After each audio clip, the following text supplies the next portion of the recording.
మిత్రులారా, నన్ను ఈ ఛత్రపతి శివాజీ మహారాజ్ జయంతి ఉత్సవాలు దేశవ్యాప్తంగా చాలా పెద్ద ఎత్తున ఈ నెల 19వ తారీఖున జరుగుతా ఉంటాయి. ప్రత్యేకంగా చెప్పాలి అని అంటే మహారాష్ట్రలో శివాజీ బర్త్డే సెలబ్రేషన్స్ అనేటటువంటిది it is like a big festival. అంటే సహజంగానే వివిధ మతాలకు సంబంధించినటువంటి ఫెస్టివల్స్ అంటే ప్రజల లోపల ఒక ఇన్హరెంట్ ఫీలింగ్ ని ఎట్లా క్రియేట్ చేస్తుందో, శివాజీ బర్త్డే కూడా ఇట్లాంటి ఒక కల్చరల్ ఫీలింగ్ ని మరాఠా ప్రజలందరి మధ్యన ఒక రకమైనటువంటి ఐక్యతని తీసుకొస్తుంది అనేటటువంటి ఒక భావన ఉన్నది. అయితే నిజానికి 1990 కంటే ముందు శివాజీ మరాఠా ప్రాంతం బయట పెద్దగా ప్రాచుర్యంలోకి ఇంకా రాలేదు. శివాజీ తెలియదు అని కాదు ఇక్కడ నా ఉద్దేశము. నేను ఇంతకు ముందు చెప్పినట్టుగా శివాజీ జయంతి అనేటటువంటిది ఒక హిందూ అసర్షన్ లాగానో లేకపోతే శివాజీని దేశాన్ని ఐక్యం చేసేటటువంటి ఒక సింబల్ గా ప్రమోట్ చేయటం అనేటటువంటిది మనకు 1990 తర్వాత చాలా పెద్ద ఎత్తున జరుగుతూ దీనికి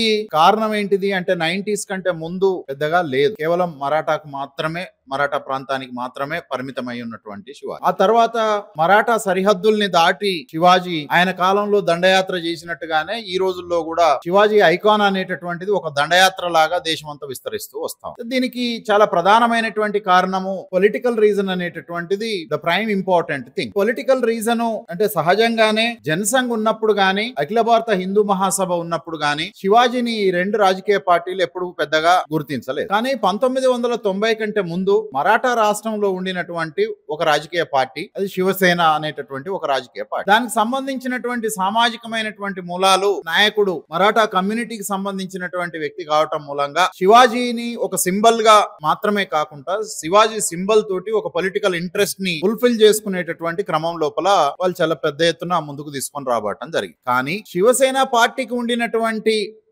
పరిమితుల మూలంగా అది కేవలం మరాఠా ప్రాంతానికి మాత్రమే పరిమితం అయిపోయింది. దేశమంతా శివాజీ అంత పెద్ద ఎత్తుగా రాకపోవడానికి అది ఒక కారణం. కానీ మనకు 80లో ఎస్టాబ్లిష్ అయినటువంటి బీజేపీ పార్టీ దాని ఐడియాలజికల్ బ్యాక్గ్రౌండ్స్ అంతా కూడా అఖిల భారత హిందూ మహాసభ జనసంఘ్ లోపల ఉండినప్పటికీ 80లో నుంచి వచ్చినటువంటి బీజేపీకి ఉండినటువంటి ఒక డిఫరెన్స్ అంటే దాని mother organisation mother political parties కి బీజేపీకి ఉండినటువంటి ఒక సిగ్నిఫికెంట్ డిఫరెన్స్ ఏంటిది అని అంటే 80ల తర్వాత దేశం మొత్తం లోపల సోషల్ మూవ్మెంట్స్ అనేటటువంటి ఎమర్జ్ అవుతూ వచ్చింది. 1970 తర్వాత భారతదేశం లోపల కింది వర్గాలకు కింది కులాలకు సంబంధించినటువంటి వ్యక్తుల యొక్క చరిత్రలు జీవితాలు ఆ తర్వాత రాజ్యం పైన పోరాటం చేస్తూ ఆయా వర్గాలకు ఏం కావాలి అనేటువంటి అంశాల పట్ల చాలా పెద్ద ఎత్తున స్ట్రగుల్స్ వచ్చాయి. బహుశా మీరు ఈ రోజు కొన్ని రోజుల క్రితం మనకు బీహార్ లో ఉండినటువంటి కర్పూరి ఠాకూర్ కు భారతరత్న ఇస్తున్నట్టుగా బీజేపీ ప్రకటన చేసింది, ఇవ్వటం జరిగింది. అంటే నిజానికి Karpoori Thakur politics of anti Brahminism మనకు 1950 నుంచి కనిపిస్తా ఉంటాయి. నిజానికి ఇంకా చెప్పాలి అని అంటే బీహారు ఉత్తరప్రదేశ్ ముఖ్యంగా ఉత్తర భారతం లోపల ఉండినటువంటి రాష్ట్రాల లోపల రామ్ మనోహర్ లోహియా లాంటి వాళ్ళు సామ్యవాద రాజకీయాలు సెక్యులర్ రాజకీయాల పునాదిగా నడిపినటువంటి ఉద్యమం మూలంగా బీహార్ ఉత్తరప్రదేశ్ లాంటి రాష్ట్రాల లోపల ఒక యాంటీ బ్రాహ్మణికల్ పాలిటిక్స్ అనేటటువంటి ఎమర్జ్ అవుతూ వచ్చింది. అంటే నేను ఇక్కడ మాట్లాడుతున్నప్పుడు యాంటీ బ్రాహ్మణికల్ అనేది 60s కే ఉన్నది అని చెప్తా ఉన్నాను. అయితే కాంగ్రెస్ పార్టీని దేశమంతా కూడా ఒక బ్రాహ్మణ పార్టీగా మాత్రమే చూసేవాళ్ళు. అది నిజానికి మనమందరం చూడటం కంటే ముందుగా కాంగ్రెస్ పార్టీని ఒక బ్రాహ్మణ పార్టీగా చూసినటువంటి వాళ్ళ లోపల ముస్లింలు ఆ తర్వాత తమిళనాడులో ఉండినటువంటి సాంస్కృతిక ఉద్యమాలు ఈ రెండు కాంగ్రెస్ పార్టీని ఒక బ్రాహ్మణ్ పార్టీగా ఒక బ్రాహ్మణ్ కల్చరల్ అసర్షన్ గా చూడటం మొదలుపెట్టి అయితే దానిలో అంతర్గతంగా ఉండినటువంటి రాజకీయాల మూలంగా కాంగ్రెస్ పార్టీ నుంచే కొంతమంది బ్రాహ్మణులు కూడా బయటకు వచ్చేసి వాళ్ళు అనేక రకాలైనటువంటి రాజకీయ పార్టీలని నిర్మాణాలని ఏర్పాటు చేసుకోవటం అనేది మొదలైంది. మనకది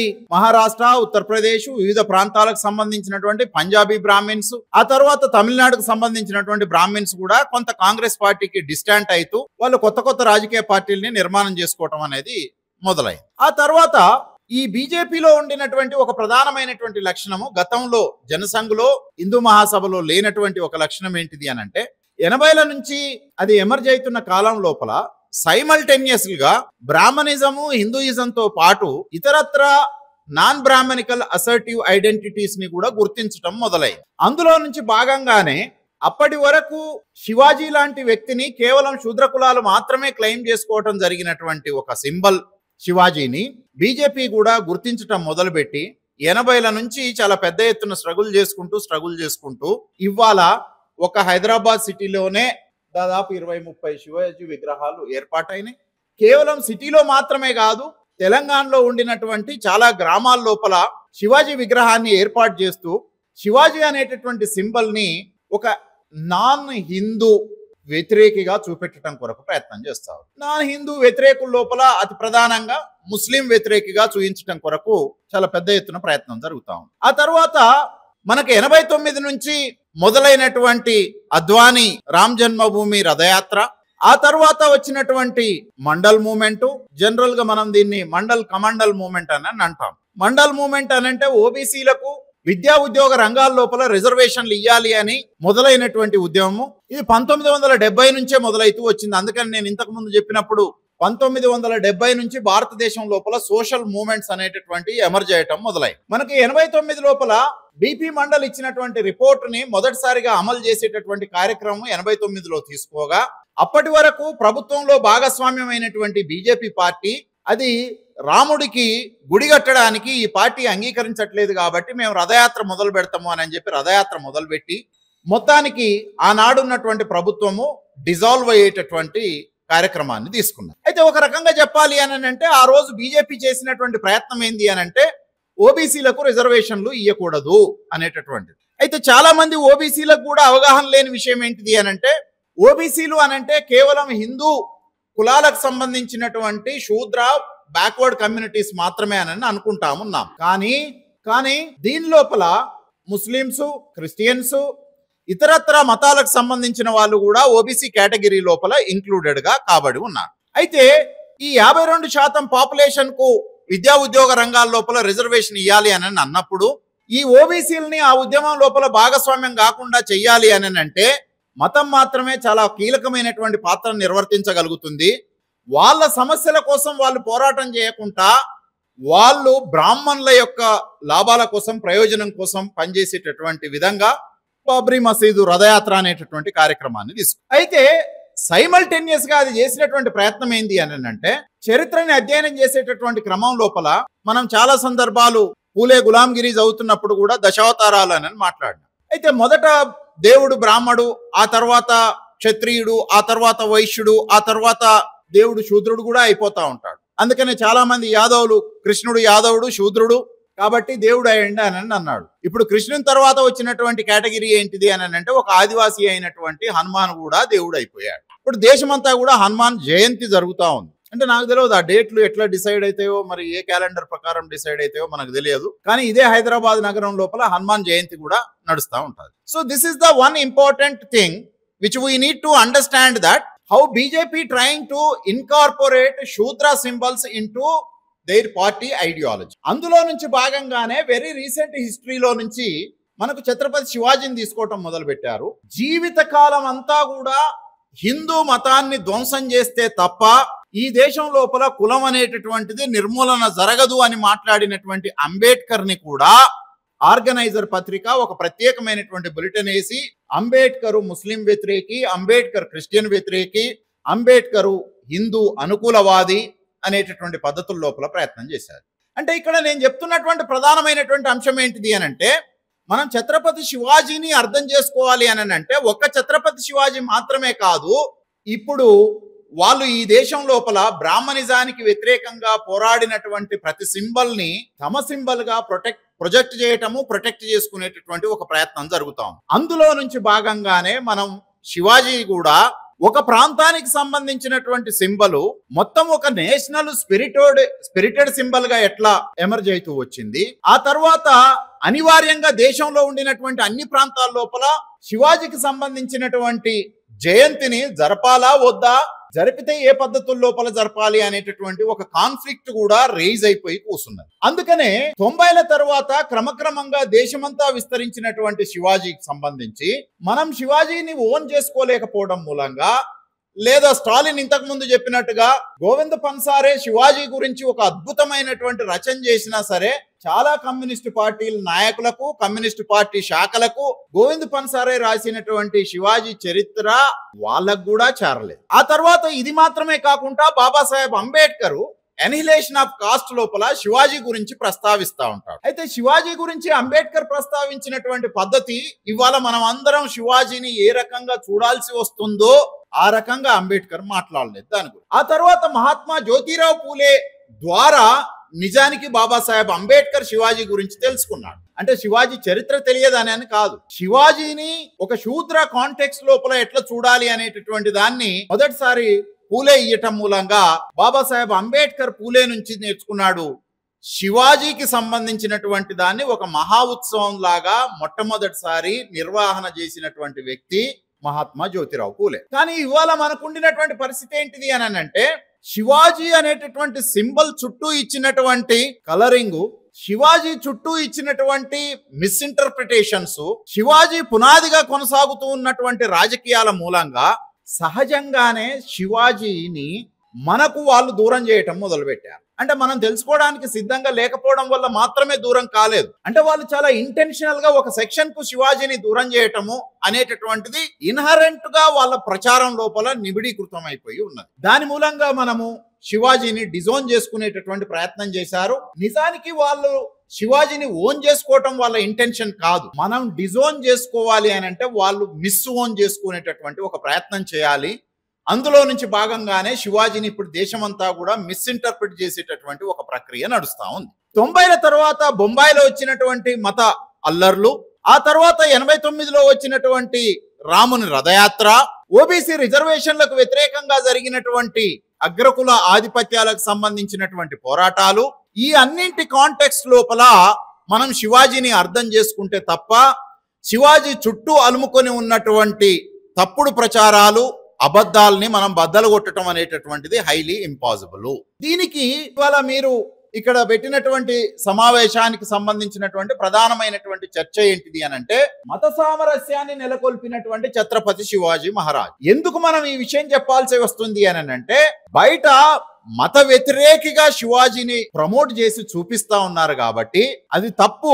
శివాజీ మహారాజు మత సామరస్యాన్ని నిలబెట్టడం కొరకు ప్రయత్నం చేసిండు అనే దాన్ని మనం చెప్తా ఉన్నాం. అంటే ఎప్పుడు మన పరిస్థితి ఎట్లా ఉంది అని అంటే, శత్రువు ఒక ఫ్రేమ్ వర్క్ తయారు చేసి పెడతా ఉన్నాడు, ఆ ఫ్రేమ్ వర్క్ మనం రాంగ్ అని చెప్పడానికే ప్రయత్నం చేస్తున్నాం. కానీ మనం ముందే ఒక ఫ్రేమ్ వర్క్ తయారు చేసుకొని శత్రువు సమాధానం ఇచ్చేటటువంటి పరిస్థితిని మనం చేయాలి. అంటే వాడు ఒక చర్చను లేపిన తర్వాత మనం ఆన్సర్ చేస్తా ఉన్నాం, కానీ మనమే ప్రశ్నలు లేవదీసి వాడు ఆన్సర్ చేయాల్సినటువంటి పరిస్థితికి నెట్టకపోవటం మూలంగానే ఇవాళ ఈ దేశంలో శివాజీ చుట్టూ అన్ని కూడా కట్టు అబద్ధాలు, పచ్చి అబద్ధాలన్నీ కూడా రాజ్యమేలుతూ కొనసాగుతూ వస్తాయి. ఇక్కడ నిజానికి స్టాలిన్ గోవింద్ పన్సారే గురించి చెప్పారు. అయితే నిజానికి గోవింద్ పన్సారే కంటే ముందు మనకు భారతదేశ చరిత్రకు సంబంధించినటువంటి ముఖ్యంగా 16వ శతాబ్దం మొఘలాయులు భారతదేశం దండయాత్ర చేసిన కాలం నుంచి జరిగినటువంటి అనేకమైనటువంటి రచనల నుంచి మనం అర్థం చేసుకోవాల్సినటువంటి విషయాలు చాలా ఉన్నాయి. అందులో నుంచి భాగంగానే శివాజీని ఎట్లా చూడాలి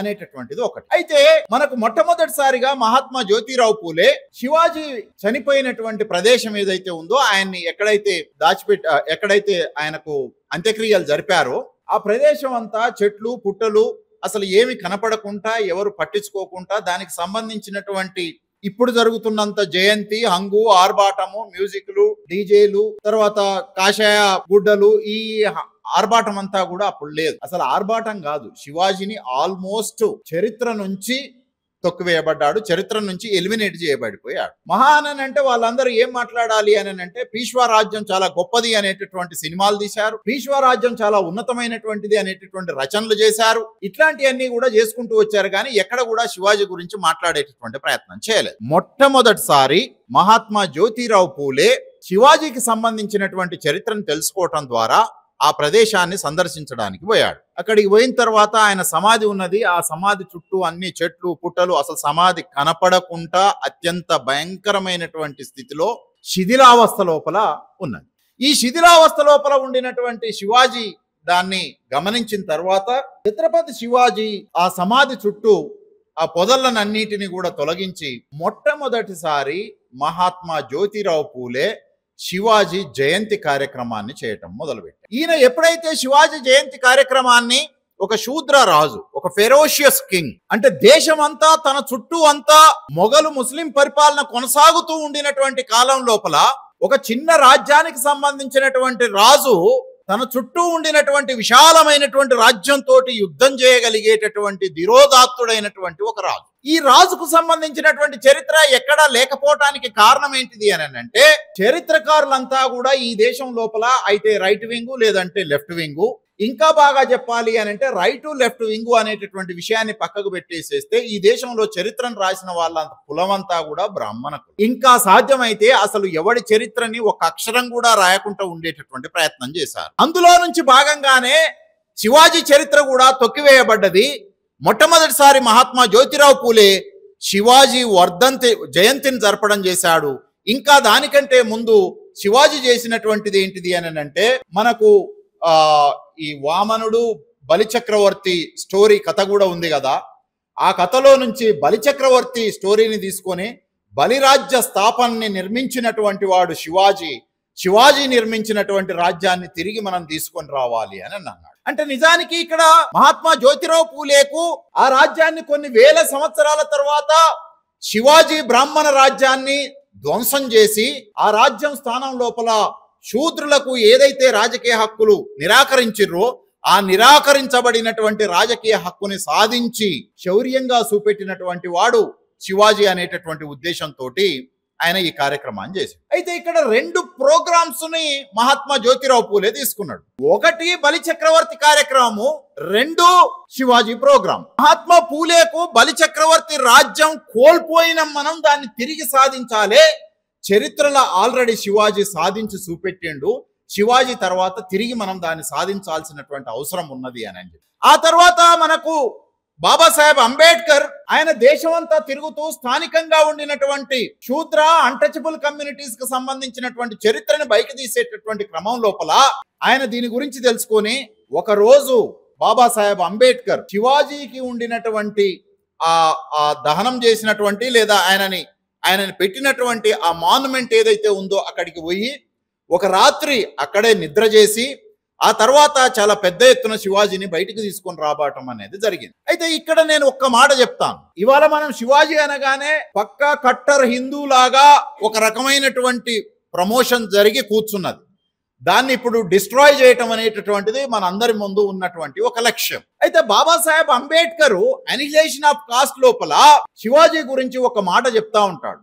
అంటే భారతదేశం లోపల ప్రజలకు కులం మూలంగా హేట్రేట్ చాలా పెద్ద ఎత్తున ఉంటుంది. ఎప్పుడో తరాల క్రితం వాళ్ళ తాతలకు జరిగినటువంటి అన్యాయాన్ని ఇప్పటికీ వాళ్ళు మర్చిపోరు కులం మూలంగా. ఆ మాట చెప్తూ ఏమంటాడు అనంటే, గతంలో శూద్రుడైనటువంటి శివాజీకి బ్రాహ్మణులు ద్రోహం చేశారు కాబట్టి ఇప్పుడు ఉన్నటువంటి బ్రాహ్మణులు కూడా శూద్రులు తమ శత్రువులుగా భావిస్తారు అని అంటాడు. చూడండి ఎంత అద్భుతంగా చెప్పాడు.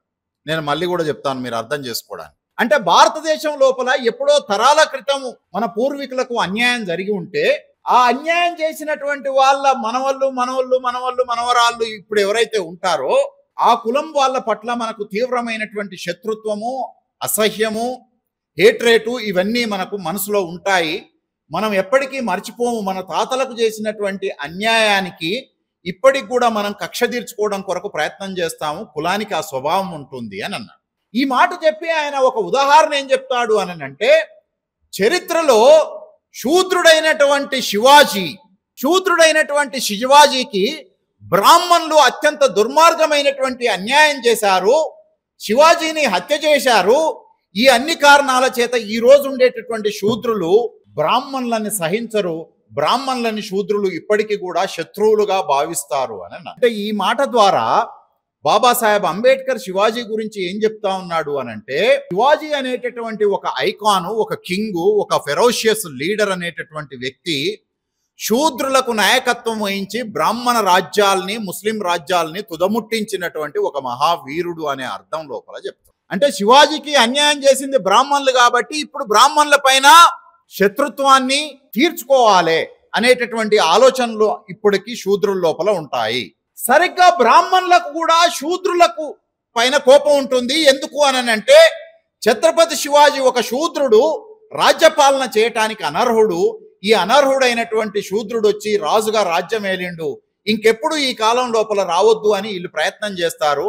బ్రాహ్మణులకు శూద్రులు అంటరాని జాతుల పైన కోపం ఉంటుంది, అంటరాని జాతులకు శూద్రులకు బ్రాహ్మణుల పైన కోపం ఉంటుంది అనే విషయాన్ని ఎక్స్ప్లెయిన్ చేయడానికి మనకు శివాజీ గురించి అక్కడ చెప్తారు. ఆ తర్వాత గోవింద్ పన్సారే, ఇంకా అనేక మంది మరాఠాకు సంబంధించినటువంటి ఇంటలెక్చువల్స్, కమ్యూనిస్టులు, రేషనలిస్టులు, ఆ తర్వాత అనేక మంది అంబేద్కరైట్లు, మహాత్మా జ్యోతిరావు పూలే తర్వాత ఒక పెద్ద కొనసాగింపు జరిగి శివాజీ అనేటటువంటి వ్యక్తి బ్రాహ్మణ రాజ్యాలని తుదముట్టించినటువంటి ఒక మహావీరుడు. ఆ కాలం లోపల పాలిటిక్స్ అనేటటువంటిదే ఇంపార్టెంట్ గానీ religion is not important at that particular time అని అన్నా. ఇవాళ మనం మాట్లాడుతున్నట్టుగా తాగినా, పండుకున్నా, తిన్నా, ఉచ్చబోసినా, రోడ్డు మీద నడిచినా, పండుగ చేసుకున్నా, పబ్బం చేసుకున్నా, ఏది చేసుకున్నా మనం ప్రతిదాన్ని మతం అనేటటువంటి ఒక బైనాక్యులర్ లోకి వెళ్ళి చూసి ఓకే దీంట్లోకి వెళ్ళి చూస్తే వీడు ఫిట్ అవుతాడని అనుకుంటే ఫిట్ అవుతాడు. దీన్ని ఇంకో మాటలో వాళ్ళు చెప్పినట్టే చెప్పాలంటే శంకులో పోస్తేనే తీర్థం, బ్రాహ్మడు చెప్తేనే వాక్యం. బాబాసాహెబ్ అంబేద్కర్ బ్రాహ్మణో వర్ణానో గురువు అని అంటాడు. అంటే గురువుగా ఉండటానికి ఈ దేశం లోపల కేవలం బ్రాహ్మడికి మాత్రమే అర్హత ఉంటుంది. బ్రాహ్మడుగా పుట్టినవాడు మాత్రమే గురువుగా ఉంటాడు. ఎవడైతే గురువో వాడు చెప్పింది మాత్రమే చరిత్ర, ఎవడైతే గురువో వాడు చెప్పింది మాత్రమే సత్యము అని అన్నాడు. దాన్ని బద్దలు కొడుతూ మహాత్మా జ్యోతిరావు పూలే సత్యశోధక సమాజ్ అనేటటువంటి సంస్థను నెలకొల్పి భారతదేశ చరిత్రనంతా ఎట్లా తప్పుడుగా రాశారో ఆ తప్పుడుగా రాసినటువంటి చరిత్రనంతా కూడా తుదముట్టించి మంటబెట్టి దాని నుంచి సత్యాన్ని బయటికి వెలికి తీసినటువంటి ఒక మహా నాయకుడు ఇంటలెక్చువల్ మహాత్మా జ్యోతిరావు పూలే.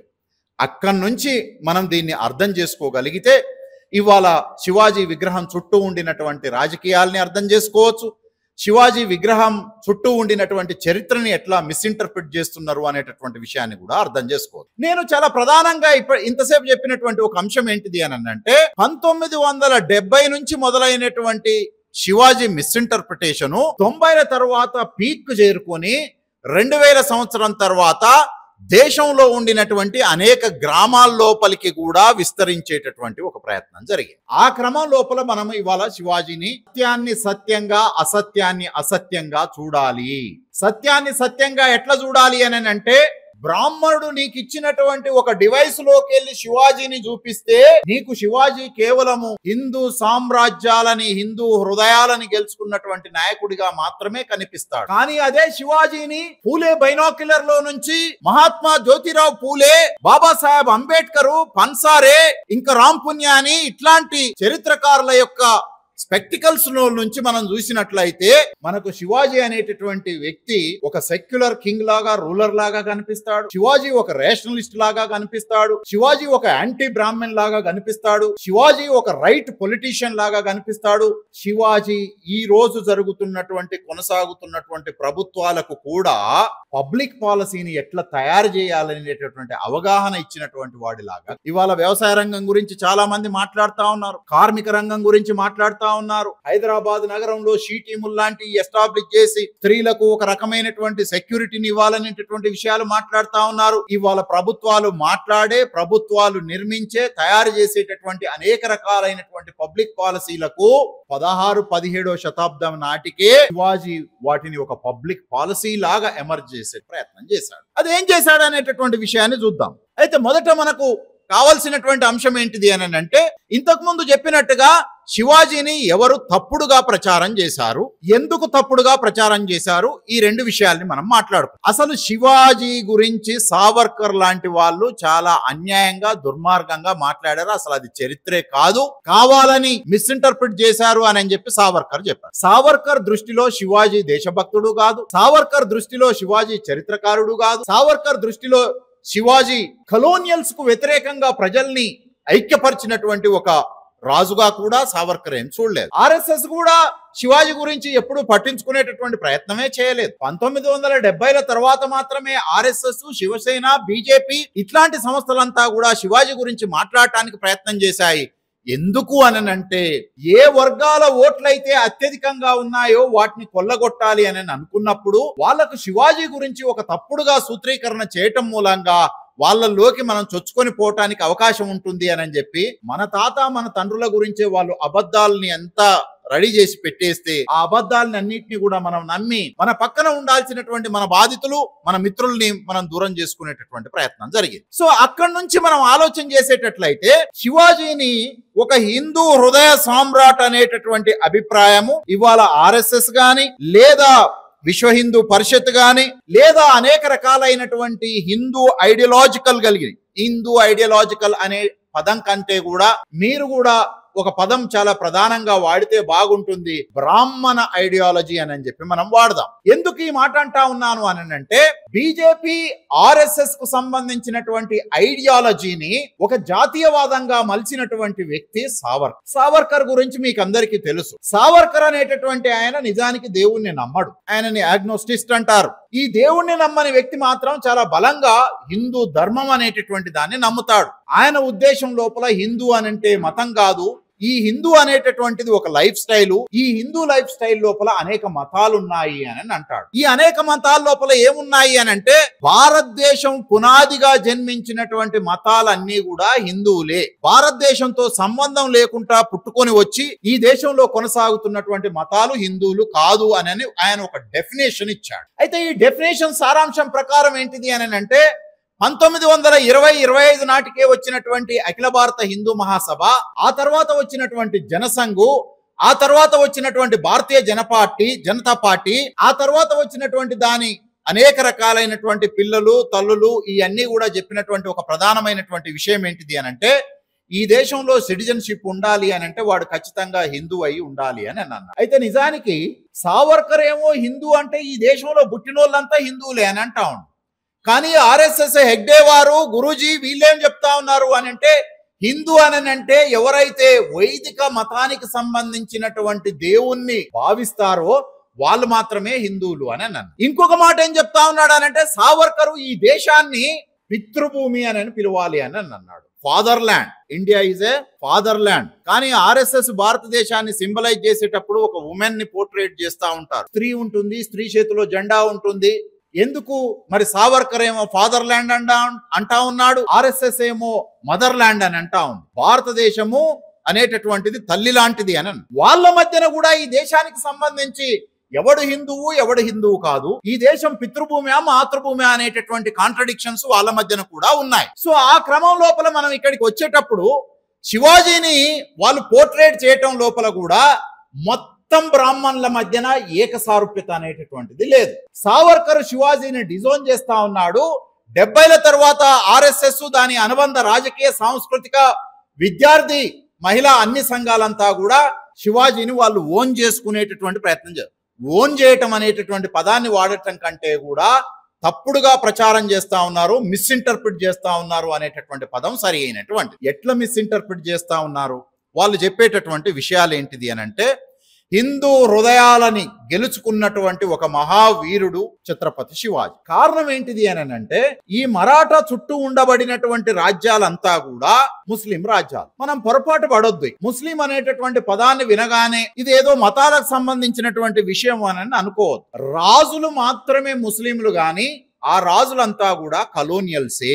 మొట్టమొదట అర్థం చేసుకోవాల్సింది ఏంటి అనంటే, ఈ రాజ్యాలని ఏలుతున్నటువంటి నాయకుడు ఒక ప్రత్యేక మతానికి సంబంధించిన వాడు మాత్రమే కానీ ఆ రాజ్యం మతరాజ్యం కాదు. మతరాజ్యం అని అంటే ఆ రాజ్యం యొక్క నిర్ణయాలు, రూల్స్, రెగ్యులేషన్స్ ఎవ్రీథింగ్ మతం పునాదిగా, ఖురాన్ పునాదిగా మాత్రమే జరిగినటువంటిది కాదు. ఖురాన్ అనేటటువంటిది ఔరంగజేబుకు గాని ఈ దేశాన్ని పరిపాలించినటువంటి ముస్లింల రాజులకు గాని అది ప్రైమరీ కాన్స్టిట్యూషనల్ డాక్యుమెంట్ కాదు. వాళ్ళకి ఎట్లా నచ్చి అట్లనే పరిపాలన చేసుకుంటూ పోయారు. కాబట్టి అది ఒక రాజ్యము, ఆ రాజ్యానికి ముస్లిము ఒక అధిపతి, అంతే తప్ప అది ముస్లిము రాజ్యము కాదు. మిత్రులారా, దయచేసి మీరు అర్థం చేసుకోవాలి. ముస్లిము రాజ్యము అనడానికి వేరు, రాజ్యము ముస్లిము అధిపతి అనడానికి తేడా ఉంది. అంటే ఒక రాజ్యము ఎవరి నాయకత్వంలో, ఏ మతానికి సంబంధించినటువంటి నాయకుడి నాయకత్వంలో ఉన్నా సరే అది ఆ మతానికి సంబంధించినటువంటి నియమాల్ని ఆచరిస్తుంది అని అర్థం కాదు. ముస్లిం రాజ్యము అని అన్నప్పుడు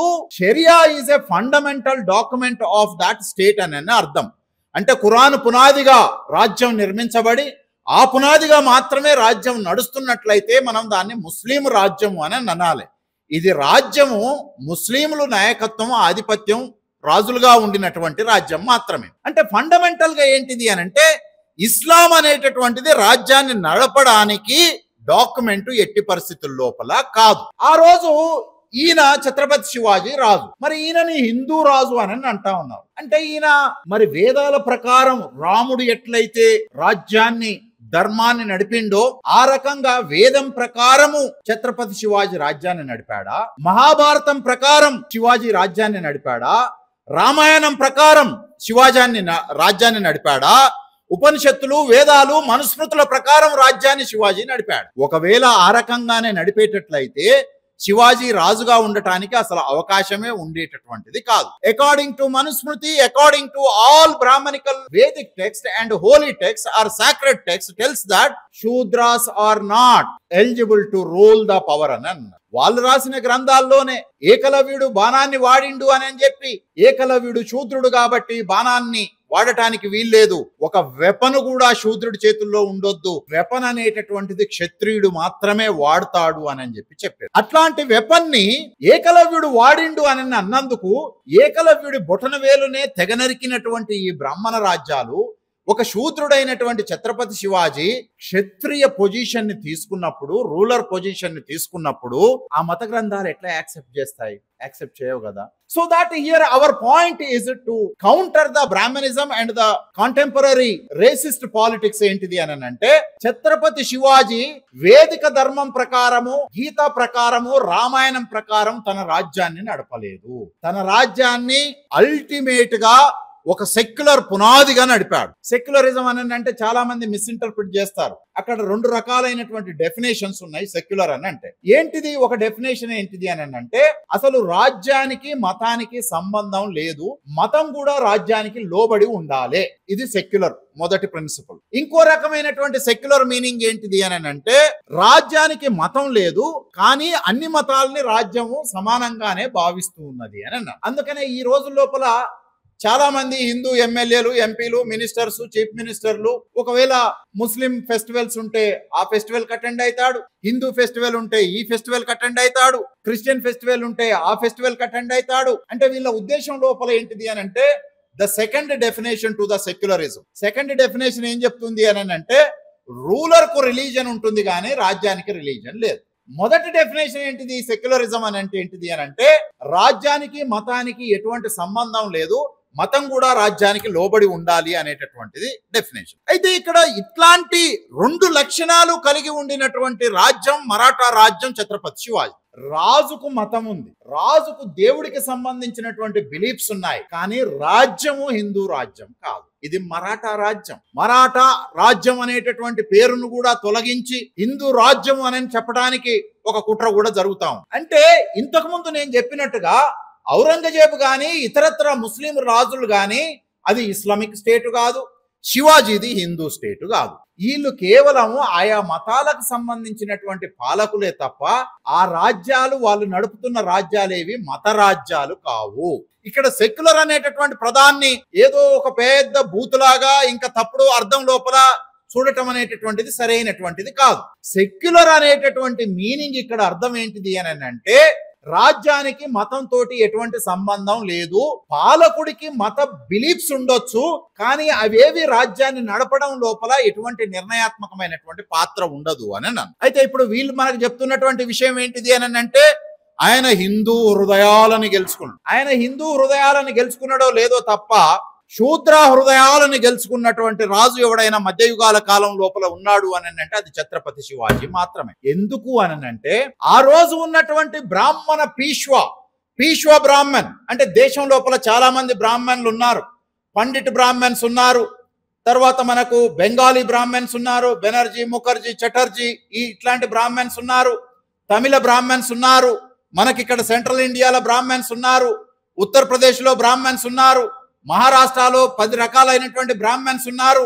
ఇప్పుడు ఈ దేశంలో నడుస్తున్నటువంటి బ్రాహ్మణ రాజకీయాలని పుట్టించినటువంటి వాళ్ళు ఎవరు అని అంటే, మహారాష్ట్రకు సంబంధించినటువంటి చిత్పవన బ్రాహ్మణులు ఈ రాజకీయాలని పుట్టించిన వాళ్ళు. దానికంటే ముందు బెంగాల్కి సంబంధించినటువంటి బ్రాహ్మణులు హిందూ రాజకీయాల్ని పుట్టించినప్పటికీ కూడా దేశవ్యాప్తంగా అయినటువంటి హిందూ రాజకీయాల్ని పుట్టించినటువంటి వాళ్ళు మహారాష్ట్రకు సంబంధించినటువంటి చిత్పవన్ బ్రాహ్మణ్. ఎవరాళ్ళు అని అంటే, మీరు లోకమాన్య తిలక్ అని అంటారు. ఆయన లోకమాన్యుడు కాదు, ఆయన బ్రాహ్మణ మాన్య తిలక్. ఈ పదాన్ని మనం ప్రచారం చేయాలి. ఆయన లోకమాన్య తిలక్ కాదు, మన బ్రాహ్మణ మాన్య తిలక్. ఆ బ్రాహ్మణ మాన్య తిలకు చిత్పవన్ బ్రాహ్మణ్. ఆ తర్వాత నేను ఇంతకు ముందు చెప్పినటువంటి ఆయన పేరు ముందు చాలా మంది వీరు వాడతారు. ఆయన వీరు కాదు, డిబీరు. ఆ డిబీరు కూడా ఏంటిది అని అంటే చిత్పవన్ బ్రాహ్మణ్. ఆ తర్వాత మీరు వరుసపెట్టి చూస్తే ఆర్ఎస్ఎస్ కు సంబంధించినటువంటి వర్గం అంతా కూడా చిత్పవన్ బ్రాహ్మణ్. గాంధీని చంపినటువంటి గోడ్సే చిత్పవన్ బ్రాహ్మణ్. అసలు ఈ దేశం లోపల 80ల తర్వాత రాజకీయాల్ని, బ్రాహ్మణ రాజకీయాల్ని హిందూ రాజకీయాలుగా ప్రమోట్ చూపిస్తున్నదంతా కూడా చిత్పవన్ బ్రాహ్మణ రాజకీయాలు. ఈ చిత్పవన్ బ్రాహ్మణులను కూడా కొంచెం తక్కువగా చూసేటటువంటి బ్రాహ్మణులు దేశం లోపల వివిధ ప్రాంతాల లోపల ఉన్నారు. బ్రిటిష్ వాళ్ళకు వ్యతిరేకంగా పోరాటం జరుగుతున్నప్పుడు బెంగాలీ బ్రాహ్మణులు ఇతర బ్రాహ్మణులని బ్రాహ్మణులుగా చూసేవాళ్ళు కాదు.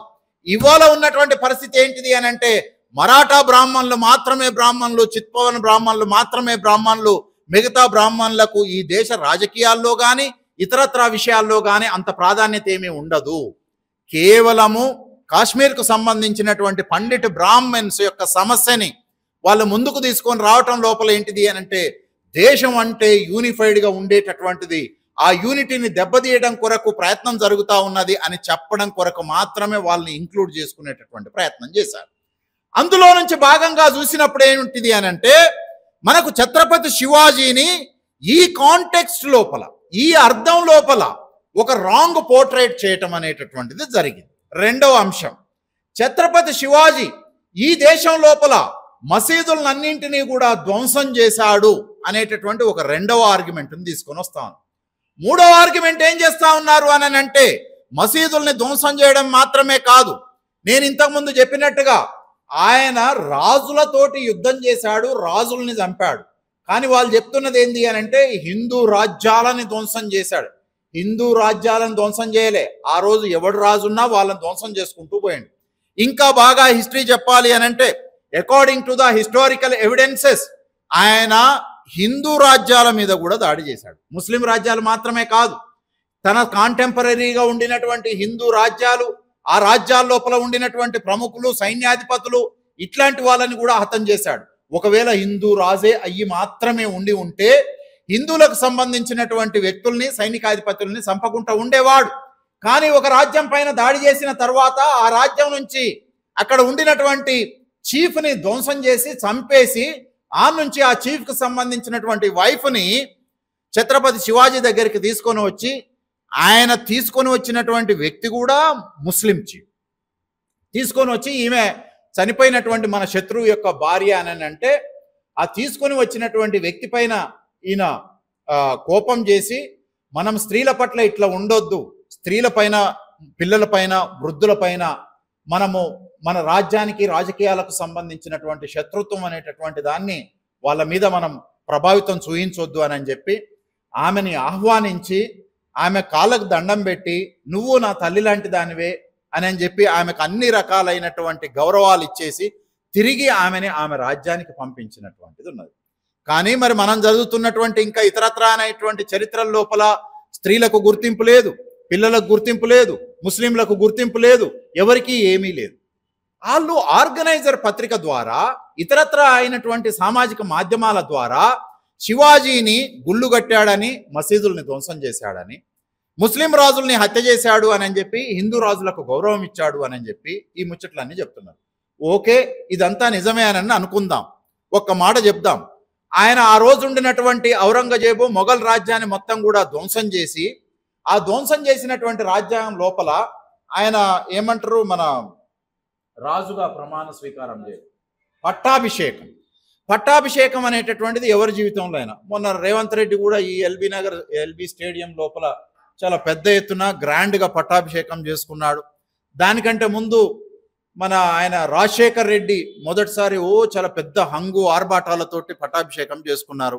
అంటే పవర్ని చేతిలోకి తీసుకునేటటువంటి ఒక ఈవెంట్ అనేటటువంటిది సెలబ్రేట్ చేసుకోవటం అనేది రాజుల దగ్గర నుంచి వచ్చినటువంటి ఒక సంస్కృతి. అది ఆ తర్వాత ప్రజాస్వామ్యం లోపల కూడా కొనసాగుతూ ఉంది. ఈ రేవంత్ రెడ్డి, రాజశేఖర్ రెడ్డి, ఇంకొక రావు గారు, రెడ్డి గారు, ఎవరో ఒక ఆయన ఇంత గ్రాండ్గా చేసుకుంటే ఆనాడు యుద్ధం చేసి గెలిచి వచ్చినటువంటి మనిషికి ఇంకా ఎంత ఇది ఉంటుంది. సో అందులో నుంచి భాగంగానే పట్టాభిషేకం చేసుకోవాలి అని కోరుకున్న నాడు హిందూ ధర్మం ప్రకారం, అగైన్ కరెక్టింగ్ దట్, బ్రాహ్మణ ధర్మం ప్రకారం వైదిక ధర్మం ప్రకారం శూద్రుడు అనేటటువంటి వాడు రాజ్యం చేయొద్దు, శూద్రుడు అనేటటువంటి వాడు వేదం చదవద్దు, శూద్రుడు అనేటటువంటి వాడు ఆస్తి హక్కుని కలిగి ఉండవద్దు. ఇవాళ మనం అందరం కమ్యూనిస్ట్ పార్టీలు ఆస్తి సంపద కేంద్రంగా యుద్ధం నడుస్తూ ఉంది ప్రపంచం అంతా. లిబరల్స్ కూడా ఏం మాట్లాడుతూ ఉన్నారు అని అంటే ఆస్తి అనేది వ్యక్తి యొక్క హక్కు అని అంటా ఉన్నారు. అయితే ఇక్కడ మనం అర్థం చేసుకోవాల్సింది ఏంటిది అని అంటే ఆ రోజు ఉన్నటువంటి కాలం లోపల ఆస్తికి సంబంధించినటువంటి డిస్కషను డిబేటు నడుస్తున్నప్పుడు ఆయన ఏమన్నాడు అని అంటే భూమి అనేటటువంటిది, భూమి గురించి మనం ఇవాళ మాట్లాడుతున్నాం కాబట్టి ఆ రోజు కూడా రైతులు ఉన్నారు. ఇవాళ 1947-60 తర్వాత ఈ దేశం లోపల నక్సలైట్ మూమెంట్ వచ్చింది. మీకు అందరికీ బాగా తెలుసు. మనం చాలా సందర్భాల లోపల దొడ్డి కొమరయ్య, చాకలైలమ్మ, కొమరం భీము ఈ చరిత్రనంతా మాట్లాడుతూ ఉన్నాం. ఇదేంటిది? రైతాంగ పోరాటం. దేనికి వ్యతిరేకంగా జరిగింది? కరుడు గట్టినటువంటి భూస్వామ్యం యొక్క మెడలు వంచడం కొరకు ఈ దేశంలో ఈ ప్రాంతంలో ఉండినటువంటి సాధారణ రైతు కూలీలంతా కూడా భూస్వామ్యానికి వ్యతిరేకంగా తిరుగుబాటు చేశారు. ఆ చరిత్రను కూడా ఇక్కడే ఉండినటువంటి బీజేపీ ఆ చరిత్రనంతా కూడా నిజాంకు వ్యతిరేకంగా జరిగింది అని చెప్పారు. కానీ ఈ దేశంలో ఈ ప్రాంతంలో ఉన్న దేశ్ముఖులు, దేశపాండేలు, భూస్వాములు, రెడ్లు, వెలమలు ఇట్లాంటి భూస్వాములకు వ్యతిరేకంగా జరిగింది తెలంగాణ సాయుధ పోరాటం అని వాళ్ళు ఎక్కడా చెప్పరు. ఏం చెప్తారంటే నిజాంకు వ్యతిరేకంగా పోరాటం. మరి నిజాం ఎవరి మీద డిపెండ్ అయి నడిచిండు? నిజాం ఏమన్నా ఖురాన్ని ఫాలో అయిందా? నిజాం రిలీజియన్ ప్రకారము సాక్రెడ్ టెక్స్ట్ ప్రకారం రూల్ చేసిండా? రూల్ చేసి ఉంటే నిజాం రాజ్యం లోపల హిందువులు, బ్రాహ్మణులు అంతా ఏం పని చేసిరు? మరి మీరే మాట్లాడుతుండ్రు మోక్షగుండం విశ్వేశ్వరయ్య ఇది కట్టిండని. మనం అందరం మాట్లాడుతున్నాం శ్రీశ్రీ విప్లవం గురించి మాట్లాడండి అని. శ్రీశ్రీ కూడా వచ్చాడు, నిజాం స్టేట్లో పని చేసిపోయాడు. ఆ రోజు పనిచేసిన వాళ్ళంతా బ్రాహ్మణులే, ఈ వేదం చదువుకున్న వాళ్ళే నిజాం స్టేట్లో పనిచేశారు. ఈడ ఉండినటువంటి భూస్వాములు, రెడ్లు, రావులు, దేశ్ముఖులు, దేశపాండేలు వీళ్ళంతా కూడా నిజాం దగ్గర సంస్థానాధిపతులుగా కొనసాగారు. మన పక్కనే ఉంది కదా విద్యారణ్య స్కూలు. ఆ బిర్లా మందిర్ కింద ఉండినటువంటి విద్యారణ్య స్కూలు అధినేతలంతా కూడా ఈ పక్కనే ఉండినటువంటి మహారాష్ట్ర ప్రాంతానికి, మహబూబ్ నగర్ ప్రాంతానికి సంబంధించినటువంటి దేశ్ముఖులు, దేశపాండేలు వాళ్ళు ఎవరి కింద ఉన్నారు? నిజాం కిందనే ఉన్నారు కదా. ఒకవేళ నిజాము ఇస్లామిక్ రాజ్యాన్ని నడిపి ఉండినట్లయితే, లేకపోతే ఔరంగజేబు ఇస్లామిక్ రాజ్యాన్ని నడిపి ఉండినట్లయితే, లేదా ఛత్రపతి శివాజీ హిందూ రాజ్యాన్ని నడిపి ఉండినట్లయితే హిస్టోరియన్స్ మాట్లాడుతున్నటువంటి లెక్క ప్రకారం ఏంది అని అంటే 1/3 military population of Shivaji army belongs to Muslims. 1/3 అంటే 100 మందిని మనం 3 వంతులు చేస్తే, 3 భాగాలు చేస్తే, ఆ 3 భాగాలలో ఒక భాగం సైన్యం అంతా కూడా ముస్లింలు, మిగతా భాగం సైన్యం అంతా కూడా హిందువులని దాని అర్థం కాదు, శూద్రులు. మిగతా భాగం సైనికులంతా కూడా హిందువులని కాదు దాని అర్థము అన్టచబుల్స్ శూద్రులు పోగా మనం ఏం చేస్తామనంటే చాలా సందర్భాల లోపల హిందువుల లోపల శూద్రుల్ని, అన్టచబుల్స్ ని, ఆదివాసీల్ని అందరినీ కలిపేసి వాళ్ళంతా హిందువులు వీళ్ళంతా ముస్లింస్ అని అంటాం. కాదు. 1/3 population military force Chhatrapati Shivaji రాజ్యం లోపల ముస్లిం మతాన్ని ఆచరించేటటువంటి వాళ్ళు. ఒకవేళ హిందువుల కోసం మాత్రమే రాజ్యాన్ని ఛత్రపతి నెలకొల్పి ఉన్నట్లయితే ముస్లింలు ఎందుకు ఆ రాజ్యం లోపల పనిచేశారు తెలియదు. ఆ తర్వాత ఇంకా మనకిచ్చినటువంటి హిస్టారికల్ లెక్కల ప్రకారము ఇక్కడ కేవలం సైన్యం మాత్రమే కాదు. ఈడ హిస్టోరియన్స్ ఏం చెప్తున్నారు అని అంటే సైన్యము అడ్మినిస్ట్రేటివ్ పొజిషన్ లోపల చాలా మంది చీఫ్ పొజిషన్స్ లోపల ఉన్నారు. హైయెస్ట్ పొజిషన్ అంటే మామూలు కానిస్టేబుల్ కాదు. ఒక జిల్లా ఎస్పీ, ఐజీ, డిఐజీ, డీజీపీ లాంటి పొజిషన్లలో కూడా ఆ రోజు ముస్లింలు ఉన్నారు అని చెప్పడానికి ఇది ఉదాహరణ. ఇంకా బాగా చెప్పాలి అని అంటే మీ పక్కనే రావు బహదూర్ వెంకటరామరెడ్డి కాలేజ్ ఉన్నది. ఈ కాచిగూడ ఏం చౌరస్తా అండి, ఈ చౌరస్తాలో ఆయన బొమ్మ ఉంటది. ఆయన ఎవరు? రెడ్డి గారు. ఈ రెడ్డి గారు police commissioner of Nizam state. మరి నిజాము ఈ రాజ్ బహదూరు ఆయన వెంకటరామరెడ్డిని ఎందుకు పోలీస్ చీఫ్ గా పెట్టుకుంది? ఓకే, నువ్వు అంటున్నావు కదా నిజాం నవాబు ముస్లిం రాజు, ఇస్లామిక్ సూత్రం ప్రకారమే పరిపాలన చేసిండు అని అంటే ఇట్లాంటి ఆయన ఎందుకు పెట్టుకున్నాడు? మరి ఈ రెడ్డి గారికి బుద్ధి జ్ఞానం ఏమన్నా ఉన్నదా? ఖురాన్ ప్రకారం నడిచేటటువంటి నిజాం రాజ్యం లోపల మరి ఈ రెడ్డి గారు ఎందుకు పనిచేసిండు? ఖురాన్ ప్రకారం నడిచేటటువంటి నిజాం రాజ్యం లోపల మీ భూస్వాములు, దేశ్ముఖులు, దేశపాండేలు వీళ్ళందరూ మీరందరూ ఎందుకు పనిచేసారు? ఆ రోజుల లోపల అసలు మతం అనేటటువంటిది విషయం కానే కాదు. రాజ్యం కావాలి, రాజ్యాన్ని విస్తరించుకోవాలి. ఆ విస్తరించబోయేటటువంటి రాజ్యంలో ఏ మతానికి సంబంధించిన వాళ్ళైనా ఉపయోగపడతారు అని అనుకున్నప్పుడు రాజులు వాళ్ళని వాడుకున్నారు. ప్రజలు కూడా రాజులో మతాన్ని చూడలేదు, కేవలం పరిపాలనను మాత్రమే చూశారు. ఇక్కడ నేను చెప్తాను ఏ పొజిషన్ లోపల ఉన్నారు అని అంటే, హైదర్ అలీ అనేటటువంటి ఆయన the chief of the weapon factory, ఆయుధాలని తయారు చేసేటటువంటి కర్మాగారానికి, ఆయుధాలని నిల్వ ఉంచేటటువంటి ఛత్రపతి శివాజీ ఆయుధ కారాగారానికి, ఆయుధాల నిల్వలకంతా కూడా the chief officer is Hyder Ali. And then after ఈ ఛత్రపతి శివాజీకి నావికా దళం కూడా ఉంది. ఈ నావికా దళానికి ఇబ్రహీం ఖాన్ అనేటటువంటి ఆయన నావికా దళానికి ఇబ్రహీం ఖాన్. ఆ తర్వాత సిద్ది ఇబ్రహీం మందుగుండు విభాగానికి అధ్యక్షులుగా వ్యవహరించాడు. ఆ తర్వాత అన్ని రకాలైనటువంటి సైన్యం అంటే ఏంటిది, నావికా దళము, ఇంకా ఆ రోజుల్లో వాయు దళం లేదు కానీ సో భూమార్గం మీద ఉండేటటువంటి దళము, ఈ అన్ని రకాలకు సంబంధించినటువంటి entire military chief is Daulat. ఎవరు?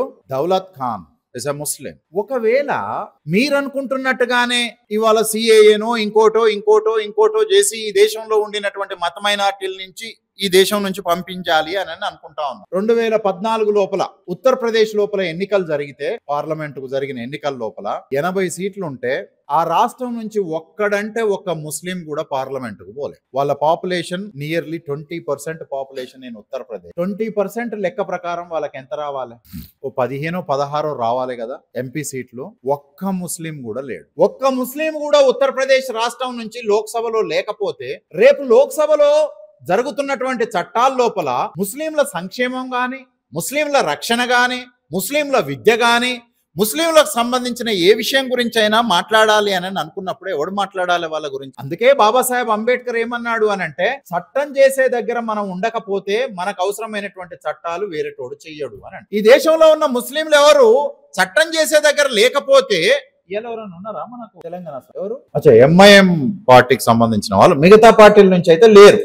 ఓకే, సో ఎనీహౌ ఇక్కడ ఎవరు ముస్లింస్ ఇతరత్ర పార్టీల నుంచి లేరు. అది కూడా ఉండినటువంటి 7-8 ఎంఐఎం ఎమ్మెల్యేలు ఉండడానికి కారణం ఏంటిది అని అంటే, the majority population in that constituencies belongs to Muslim community, so that they have their own share. మరి ఉత్తరప్రదేశ్ లో ఒకడు 2014 ఎన్నికల లోపల లేడు. అయితే నేను ఇక్కడ ఏమంటా ఉన్నాను అని అంటే, ఒకవేళ ఛత్రపతి శివాజీ హిందూ రాజే అయి ఉంటే మీరు ఇవాళ చేసినట్టే ఉత్తరప్రదేశ్ నుంచి ఏ ఒక్క ముస్లిం కూడా పార్లమెంట్ కు రిప్రజెంటేషన్ లేనట్టే ఛత్రపతి శివాజీ కూడా ఏ ఒక్కరిని ముస్లిం అని తన పదవుల లోపల పెట్టుకోవాల్సిన వాడు కాదు కదా. ఇంకా స్పష్టంగా చెప్పాలి అని అంటే, ఛత్రపతి శివాజీ ఒక విరోచితమైనటువంటి రాజుడుగా, మహావీరుడిగా గుర్తింపు పొందటానికి ఆయన చేసినటువంటి దండయాత్రలు కారణం. ఆ దండయాత్రలకు నాయకత్వం వహించినటువంటి వాళ్ళు ముస్లిం. సర్వ సైన్యాధ్యక్షుడు, మందుగుండు సామాగ్రి తయారు, నిర్వహణ, నావికా దళము, మొత్తం entire military of Shivaji under the control of Muslim chiefs, Muslim administrators. 1/3 population of Shivaji military belongs to the Muslims, and the other army is also belongs to the untouchable people, belongs to Shudra community. I think there was no Brahman. ఇప్పుడు కూడా మీరు చూడండి, ఈ దేశభక్తి గురించి ఈ party ఇంతగానం మాట్లాడుతుంది కదా. ఈ దేశభక్తి ఆలోచనలన్నీ ఇప్పుడు గుజరాత్ నుంచి వస్తున్నాయి కదా. గుజరాత్ ప్రజల యొక్క పాపులేషన్ ఈ దేశపు మిలిటరీ లోపల ఎంత? అసలు ఇండియన్ మిలిటరీ లోపల గుజరాతీలు ఉన్నారా? ఇండియన్ మిలిటరీ లోపల ఉన్నది ఎవరు?